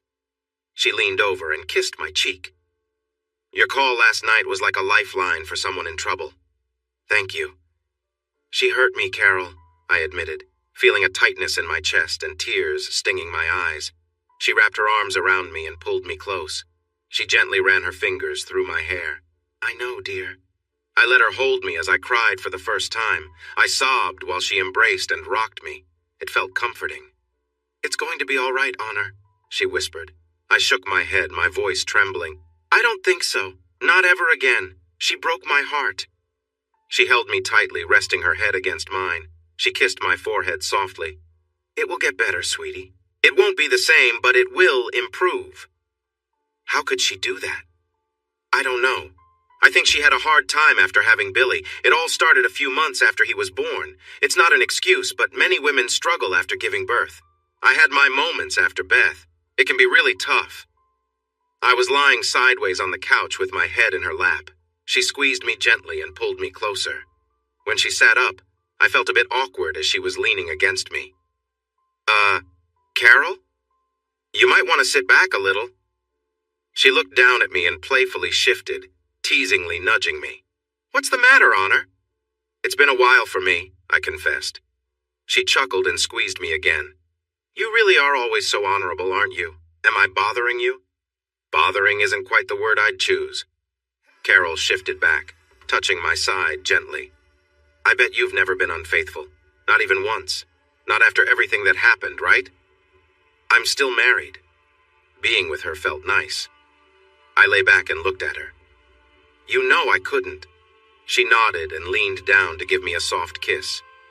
I know. Even if I took off my shirt, you wouldn't do anything, would you? I laughed. Not at all. I would think about it, maybe even imagine it, but I wouldn't act on it. Carol was playfully pushing the boundaries, her hand moving lightly over my shirt. She had it all. What a fool. I had a lot too, I reminded her. She nodded. Did you ever think about me, Honor? I felt my face get warm. What do you think? Carol smiled. When? I laughed. I guess from the moment I learned about love. You were always so attractive, a grown version of my first love. She leaned back on the couch, and all I could see was her silhouette. I don't mean to tease you, honey.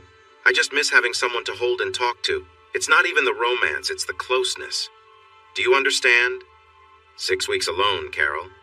I understand. I sat up and pulled her gently into my lap.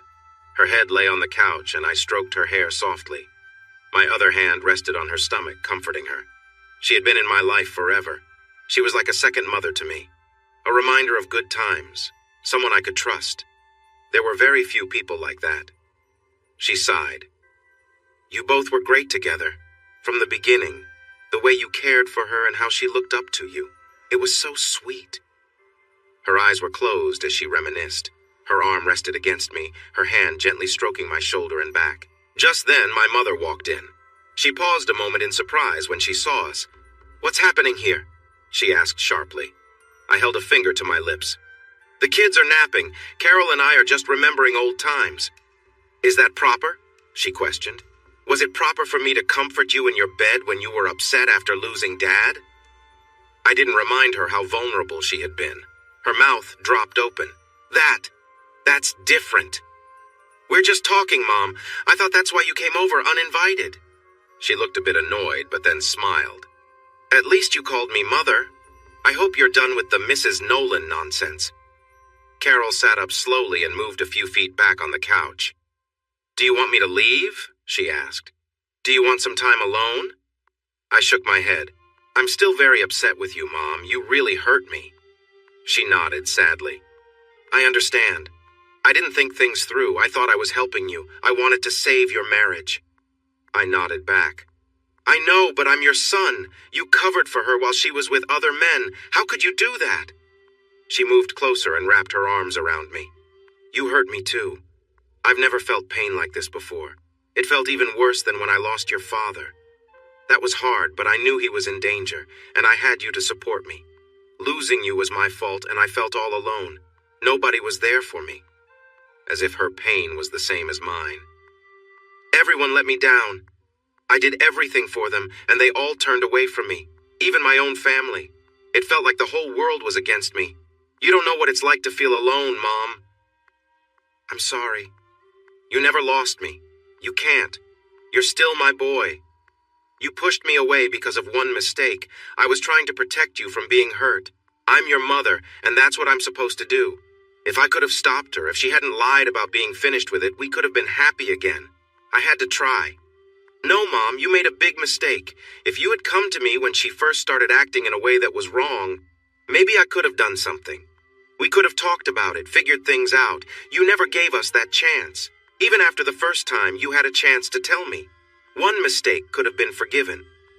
She shook her head. You know it's not that simple. You see everything in black and white. We all have to meet your standards. Once you lose trust, it's hard to get back. We thought keeping it from you was the best choice. So you let it get to this point. This is better? Instead of stopping it after the first time, you let it continue, even bringing in others. You allowed her to betray me time and again. Now I don't trust you or anyone else in this town. How is this a better choice? Mom shook her head again. It wasn't meant to happen. You weren't supposed to find out. You supported her. She was unfaithful and you helped her. I don't know how I'm supposed to move on from this. I didn't push you away, Mom. You chose her, leaving me with nothing. You're right. I see things as right or wrong. You chose wrongly. You chose betrayal instead of loyalty. You picked someone else over your own son. You've lost my trust.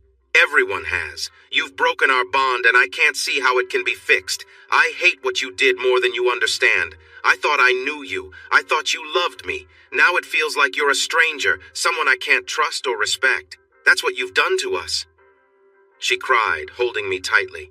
"I'm sorry, sweetheart. I did it for you. I promise I did. I would do anything to make you happy. I just have one question. If Dad were here and he knew, would you have helped her? Would he have agreed?" She stayed silent. She couldn't speak. We both understood the truth. I carefully lifted her to the side, freeing her arms. "I need to step away for a moment. I'm feeling upset right now. I need a few minutes." She cried harder. "You're not going to keep running away from me, are you? I can't take it, please." I leaned over and kissed her forehead. "No, I'll give you my number. You're my mother, and I can't forget that. I just don't feel good about you right now, and I'm not sure I can trust you again. What we had is gone. I need some time." I turned to leave, and Carol ran after me. "You'll return? You promised." I said I'd try. Part of that is taking a break before I lose my cool. I'll be back. I hopped on my bike, leaving my helmet and jacket behind for now. I know it was unwise, but I was shaking with anger. My mother still believed she was doing what was right, my own mother. I sped down the road more quickly than I had in weeks. I loved the sound of the engine, the feeling of the wind against my face. I felt free and could leave if I needed to. I could choose to stay, but I didn't have to. That thought kept me grounded as I zipped past familiar cars. Then I heard the siren and couldn't help but laugh at my luck. I glanced in the mirror and saw the flashing lights. I pulled over and waited. The sheriff approached slowly. "License and registration. Honor?" "Hi, Uncle Luke. Son, you were going over 90? Sorry about that. I just had a talk with Mom." He nodded. "Blowing off some steam, huh? Better than causing more trouble?" I swung my leg over the bike and leaned against it, facing him. "How come you never pulled me over before?" He looked surprised. "You're family, boy. My brother's son. After he passed, I felt responsible. You should understand that. We take care of family." "And what good did that do me?" He put his notebook away. "It's not about getting something back. We do it because it's the right thing to do, because we can." He took off his hat and rubbed his head. I noticed his hair was thinning. I wondered if Dad's would have looked like that. He continued. "Sometimes we make mistakes. I let you down and I regret it. We all should have done more, but I could have acted. I could have kept that bad person away from you. I messed up. You're my brother's only son, and I failed you." He put his hat back on and stood tall. "I won't let that happen again. So don't take unnecessary risks on these roads, understand?" I smiled. "Yes, sir." "Okay. Are you back for good?" "I'm not sure. Maybe. Are you going to tell me how to make things right? Forgive her and everyone else?" "Absolutely not. You are a better person than I could ever be. You'll do what's right. You always do. I wish I could say that." "How is she, Uncle Luke?" He smiled sadly. "She's getting better. Working helps her a lot. When she lost you, it felt like she lost everything. No one wants to be around her. She can't move on from what happened. Many people in town blame her. She's trying hard to help them, but it's really tough. She's a lovely woman, but no man dares to talk to her because of what others think. It must be hard for her, but she keeps going. Her mom is a good person. It's hard to believe she raised someone who made such mistakes." Hearing him call her that hurt me. I didn't know why. I had said it many times before. "Please don't call her that, Uncle Luke." He nodded. "I know you care for her. What she did was wrong. I understand. It still hurts to hear it." "I get that. Are you doing okay with work?" I laughed a bit. "Yeah, it's hard to deny that." He patted my head, and for a moment I felt young again. "Be careful, okay? When you get upset, don't hold it in. Talk to me and we can go practice shooting." "Sure, Uncle Luke. I thought I was improving, but Mom..." "I know. Women can be confusing sometimes." I heard his radio go off, but I couldn't understand what was said. I guessed he had learned to listen closely over the years. "Oh no, Zach is causing trouble again. I have to go. It was good to see you back. Remember, I'm here if you need anything." Thanks, I'll reach out. He started jogging back to his car. Do that, he called back. Mom was gone and the kids were awake. I joined them while Carol began getting dinner ready. She checked on me now and then as if I couldn't care for my own kids. I had thought about taking them away, maybe to another country. I had enough money to go for a while. I had some things I invented that were worth more than I had sold before, and another idea that could be worth a lot too. But it didn't feel right. I might be upset with my wife, but she had always been a good mother. Better than I had been, if I was honest. I wanted to change that. I was building a tower of blocks with Marie when I heard my name. Honor? I didn't turn around. Hi, Beth. I felt her hug me and I stiffened. Thank you for coming back, she whispered. I'm here for the kids, Beth. That's what's important now. I didn't push her away, but I didn't pull her closer either. Eventually, she let go. I'm going to change clothes now. Maybe we can chat later. Okay. I heard her walk away. Will Mommy cry again? Marie asked. I'm not sure, sweetheart. I hope not. You should stop her, Daddy. As if it were that easy. Carol came in to take care of the kids, keeping them out from underfoot. I've got this. She's in the living room. Please be gentle with her, okay? For me? I can't make promises, Carol. Sorry. Just try, that's all I'm asking. Her hopes are so high right now. Please be kind to her. I didn't really have to do anything. All right, I'll try. For you and for the kids. I walked back to the living room and she was sitting there waiting nervously. On the couch. That couch. I can't explain it. I don't know why it didn't bother me before, but now it hit me hard. The image of her was vivid in my mind. I turned away. I couldn't stand to see her there. What's wrong, Honor? She asked quietly. What did I do? I need to go outside, I told her, trying to calm my anger. I nearly ran to the door and soon stepped outside. I almost jumped on my bike and left. Beth followed me. Honor, please don't go. Talk to me. What did I do? I couldn't face her. This was bad. I needed more time. I wanted to talk, Beth. I did. I wanted to sit down and sort things out, but it's just too much. Seeing you on that couch, the place where everything happened. I turned away from her, feeling sick. I heard her crying, and looking back, I saw her rush inside, the screen door closing behind her. The mother of my children was in tears, and all I felt was anger. I wanted to shake her, to make her understand. She had broken me, destroyed everything I was. I went to my bike, put on my helmet and jacket, and started it up. As I pulled away, both Beth and Carol were coming out of the house. I sped off. Honor? Honor! Honor! Honor! I had just one small bag that I had carried for most of the last month. I had given away the tent and sleeping bag after my hike. Inside were a change of shoes, a shirt, and pants. A couple of pairs of boxers. I had my tablet, my phone, my wallet, and my guitar, which was looking a bit worn. Just a small bag with my toiletries. How much does a man really need? As long as he had a working debit card. I didn't stop until I reached Beantown. I found a room and faced my bad dreams. She was on the couch, surrounded by my colleagues who were laughing at me. As they finished, they walked by me and I gave each of them a check. My mom was by her side, giving out vouchers to decide who got to take part. Sometimes she'd look at me and say, I'm doing this for you, sweetheart. I'm trying to protect you. After each time, Beth would smile and say, I love you, Honor. It's just this once. I couldn't understand why there was a dancing bear in the corner. Even my dreams were strange. The next morning I made some calls and found Ben from college. Thinking of him brought mixed feelings. He had been a good friend, but he was also the one who lent me his car, which helped me get close to Beth. I reached out to him, and he agreed to meet me for a drink. While waiting, I decided to sort out some things. I called Luann, my decorator. Hey, Honor, she said. The place is coming along nicely. You forgot to mark the catalogs for me. I'm sorry. I had to leave town unexpectedly. Please go ahead with whatever you think is best. Send me the invoice and I'll get you a check, okay? You don't want to see it first? I can't right now. Thanks for handling everything. I was getting lazy about decisions. Just lock up when you're done and put the keys under the back door mat. She laughed. No way. I'll get a hideaway rock for the garden and place the key there. It will be under the azalea plant on the left side of the entrance. The security code is the last 4 digits of my phone number to make it easy for you. Perfect. I really appreciate your help. I'll call if I think of anything else. What's your email? She asked. I realized I couldn't use my business email. I'll text it to you tomorrow. Better yet, email me. You have my card. It's on there. I checked my wallet and she was right. Great. Thank you again. I have to go.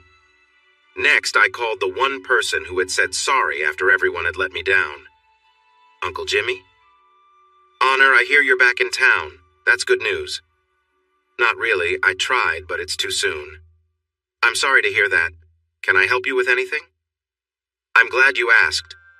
First, I want to say that everything is forgiven. Thank you for talking to me that day at the diner. You're the only one from the company who has ever apologized or explained things, even more than my mom or sister did. Thanks, he replied. But I think if you stayed a bit longer, you might hear more apologies. Sure, now that they think they need me, it's too late for that. I need to ask you for a big favor. Anything you want, he said quickly. Not so fast. Listen first, okay? Of course. What do you need? This has to stay between us. Nobody can know. I hate to put you in this position, but I don't want to deal with it right now. I'm not doing anything wrong, and I'm not ashamed. I just need some time alone. Can you agree to that? Can I tell Jean? I chuckled. You'll have to, but no one else? Understood. I need someone to help me with some tasks in town. If Aunt Jean is still available, I'd like her to assist me. I'm sure she would. Can I get her on the phone? That would be perfect. If I forget to mention it later, thanks. I spoke with Aunt Jean for a few minutes. She was nervous about the job, but she accepted. I'd cover her phone, and she would be my personal assistant. She would manage a checking account and handle bills, appointments, and other tasks like managing the house deal and making sure the checks went to my mother. I informed her I'd send her a limited power of attorney for my property and banking. I'd pay her $800 a month to start. It'll take a couple of days. I need you to open a bank account in our names and send me the routing number so I can deposit money. I'm not sure how often I'll reach out, and it might be for various things. Some could become tricky. Of course, Honor. Thank you for trusting me. I'm sorry I didn't make Jim talk to you. Maybe that could have avoided some things. I appreciate it. That's in the past now. Can you help me with this? I'd be happy to. I can never repay you for supporting our boy through school. Take care of yourself, okay? I promised I would, and less than 10 minutes later, I met with Ben.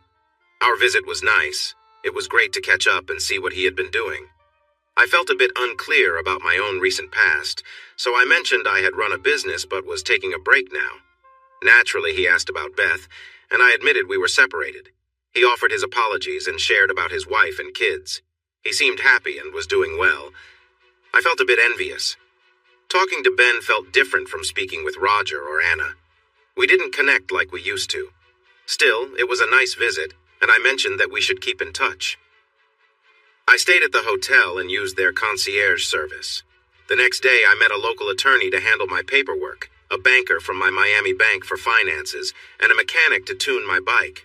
A few calls and signatures later, Aunt Jean was set up. My next call was to Dave, my father-in-law. Honor, where have you been? You certainly caused quite a stir. I can imagine. I'm sorry, it was just too soon. I didn't feel ready. I'm back on the road again. What happened? I can't get a clear story from either of them. I didn't want to upset him, but I needed to be honest. I saw the kids and Carol. It was nice. We were all set to have dinner together, and Beth and I planned to talk. When I went to talk to her, she was sitting on the same couch where I had seen her with someone else. Suddenly, all I could think about was the image of her with my best friend, and it hurt too much to bear. I lost control. I needed to leave before I did something I would regret. Wow, she still has that couch. What was she thinking? She should have gotten rid of it, the beds, and any place where this happened. This is so frustrating. He sounded more upset than I was. Are you going to be okay? I think so. I just needed to get away for a bit. I plan to drive for a while. I'll try to keep in touch. I thought I was doing better. Don't say sorry. You're doing your best. I'm not sure I would handle it like that. You're stronger than I am, Honor. But I guess we both knew that. You're a good man. And I'd like to think your dad would be proud of you for all you've done.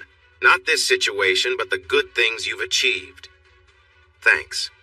Let me know if they need anything or if something important comes up. Otherwise, I might be out of touch for a while. Do what you need to do. Take your time. Stay safe. I drove through coastal Maine, visiting some small towns and enjoying fresh lobster from a local coop. I had 2 whole lobsters and the best lobster roll I had ever tasted. I ate until I was full, the best meal I had in at least a month. I stayed close to the coast on Old Route 1, heading for the Bay of Fundy. After spending a few days on tour boats, seeing the Old Sow Whirlpool, Hopewell Rocks, and some fascinating sea caves, I felt ready to move on from this nature-filled experience. While on the tours, I was rarely alone. I often found myself around young couples and families, which reminded me of what I had lost. I spent a lot of time with an older couple who were celebrating their retirement and 40th wedding anniversary. They were friendly and easy to talk to, so I ended up sharing some of my troubles. They didn't give much advice, they mostly listened. I appreciated being able to share my story without feeling overwhelmed. I was sad to say goodbye. I called home twice during the day to avoid talking to Beth.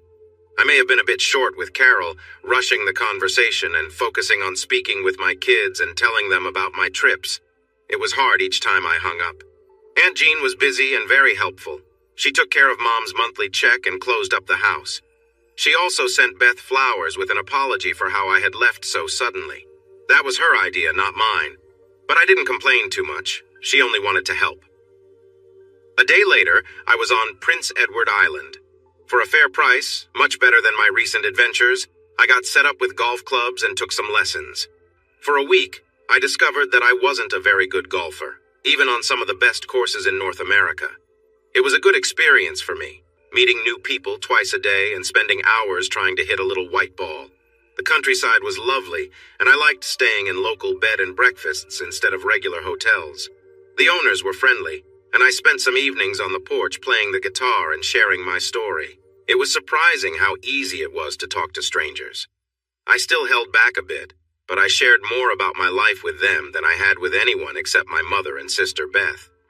I began to understand the appeal of golf.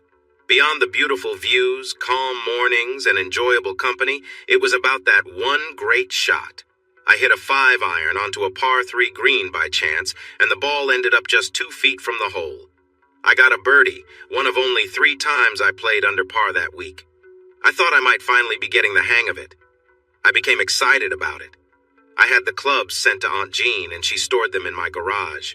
She also found my truck in the business parking lot, got new keys made, cleaned it up, and parked it in my garage. She was a bit nosy, but well-meaning. She told me she had filled my kitchen cabinets with food. She even hired someone to take care of the yard, so Luann received payment. Thanks to Aunt Jean, my sister Peggy received a birthday card and a day at the spa. That was kind of her. I sometimes felt like giving her a playful warning. She was still my little sister, after all, and her comment that nobody liked me bothered me, especially her saying that Beth was more family than I was. Carol got a new iPad from me, set up with Skype. Aunt Jean was upset with me for not talking to my daughter enough. She was right, and I felt guilty about it.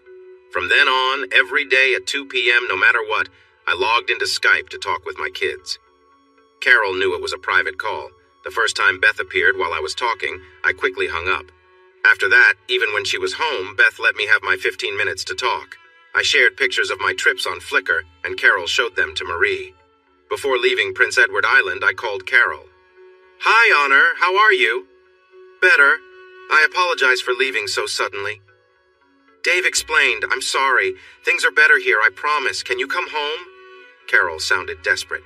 "Not yet. Clearly, I wasn't ready. The first trip, I spent all my time alone. This time, I'm socializing a bit and trying to feel like myself again. I think it might take a little longer." "The pictures are lovely." They always make Beth cry when she sees the places that should have belonged to us together. I don't want that to happen. It's for Marie and Billy.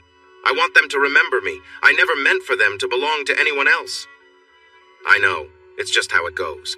The flowers were nice. That helped. I didn't tell her I had nothing to do with it. I just wanted to check in. How are things going? She's feeling a bit better. It was really tough the first few days after you left. Business is still a mess. Can you help at all? Maybe. I'll think about it. I'm not sure I really want to. No one at that company stood up for me. Not a single person. I paid them only for them to turn their backs on me. It makes me so angry thinking about how many knew what was happening but didn't say anything. What about the others? she asked. "Isn't there a way to help them?" "They're probably just pretending. Most likely they knew and were scared to say anything. Maybe I was being a bit harsh."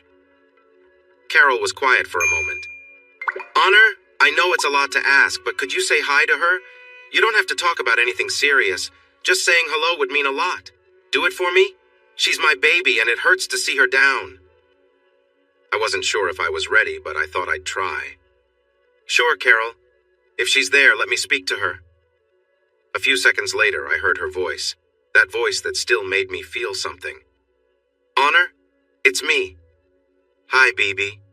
I'm sorry for leaving suddenly. I didn't mean to." I could hear her getting emotional. "Don't apologize. You came back. I got to see you, even if just for a moment. I don't even think you meant to, but you left your shirt in that bag. Thank you." "I honestly tried, Beth. I need some more time." "I understand. I'll be here. Take as long as you need." She sniffled. "I'm sorry about everything. I feel awful. It did make for a big fire, but Uncle Dan gave me a hard time until I explained. Then he and the fire department helped me with the guest bed. That was all, Honor. Just the couch and that bed. We weren't using ours, I promise. I'm getting a new one anyway, but I wanted you to know that." I felt tightness in my chest. "I can't talk about this, Beth. I have to go. I get it. I'm sorry for bringing it up. I love you, Honor, more than anything." It was hard to say it back, my voice breaking. "I love you too, BB." I hung up. I knew it was true. Her words couldn't hurt me so deeply unless I still cared for her. I hated that part of me. It was a tough moment. I thought I was moving forward, but the next day I had dark thoughts. I rode angrily through Nova Scotia and ended up in Sydney, waiting for the ferry to Newfoundland. For a few $100s, I got a spot on a ferry, loaded my motorcycle, and spent about 7 hours on the water. I liked the quiet and enjoyed looking out at the sea. We saw some whales, dolphins, and what I think were flying fish. I had family in St. John's, and before I got on the ferry, I asked Aunt Jean to find out as much as she could. I spoke with the kids early because I would be out on the water and might not have internet access. I told them I would be hard to reach for a few days, but promised to share lots of pictures when I arrived in St. John's. Marie was upset. "Daddy, Mommy is sad again. Why can't you make her feel better?" I didn't know what to say. "I'm trying, sweetheart. It's just going to take some time, okay? When you come home, you'll fix it then? I'll try my best." "Good. Come home. Come home now." She was very strong-willed. "Soon, sweetheart. I can't come home yet, but I'll do my best to come home soon." "No, Daddy, come home now," she insisted, with the strong determination that only a child can have. It took almost the entire call to help her understand it would take a little longer. It hurt me to tell her no, but I didn't want to go back and face more troubles. The ferry I chose dropped me off on the opposite side of the island, but I liked that. It also let me off near a place I had been curious about since I was young. I was fascinated by Newfoundland dogs. Ever since I read about Nana in Peter Pan, I was interested in them. I had read about Seaman, the mascot of Lewis and Clark, and Sergeant Gander, a Newfoundland dog from World War II who was recognized for his bravery. I didn't remember where I first heard about Harry Man, the Newfoundland dog that helped save many lives near Isle aux Morts, but that story stuck with me. In 1828, Anne Harvey and her father were fishing when they spotted something floating in the rough seas. They figured a shipwreck had happened nearby, so 17-year-old Anne, her father George, her 12-year-old brother Tom, and their dog, Harry Man, set out in their small boat. They found 6 men who had made it to a nearby beach and went to look for more. On a small island, later known as Wreck Rock, they found a larger group. The waters were too risky to get closer, so they tossed a piece of wood, which the survivors tied a rope to. After that, they sent Harry Man to bring back the wood and help rescue someone. He did this many times. The seas were so rough and the weather was terrible that 5 more people passed away on that island before everyone else was saved. 30 had died before the Harveys arrived. 10 more survived only a short time after being rescued. From the Sunday morning when they were found until Tuesday morning, 163 people were saved. Little Anne Harvey and Harry Man became famous stories. I went for a visit and found myself walking down Harvey Trail, a lovely area covered in green moss, with views of small islands and the rocky coast. I stopped at a local craft shop and bought a copy of Anne and Seamus, a poem that told the tale. I had it wrapped and sent to my daughter. The book tells a story with a young Irishman named Seamus, who helped his friends. It's a story about love, but I couldn't bring myself to read it all. I hoped someday I could without thinking of Beth. In the craft shop, I read a touching message written by Lord Byron for his Newfoundland dog, Boatswain, on the grave in 1808. Beauty without selfishness, strength without arrogance, bravery without cruelty, and all the good things of man without the bad. I thought I could use a friend like that. 2 other lines, explaining the difference between man and dog, really struck me. Your love is selfish, your friendship is a lie, your words are false, your heart is untrue. An ode to my dear Beth, the love of my life, who knows you well must leave you in disgust. Lord Byron hit the nail on the head there. My detour was short, just a few hours, and I continued on to a farther place. It gave me some quiet time while riding, and a long, lonely ride to the northernmost tip of the island brought me to Lance Oak Meadows, an ancient Norse village from around 1000 AD, the oldest confirmed Viking site in North America. Thanks for watching this video. Don't forget to subscribe to Infidelity Plus to stay updated with more captivating tales of infidelity and payback. Turn on notifications so you're the first to see our latest content.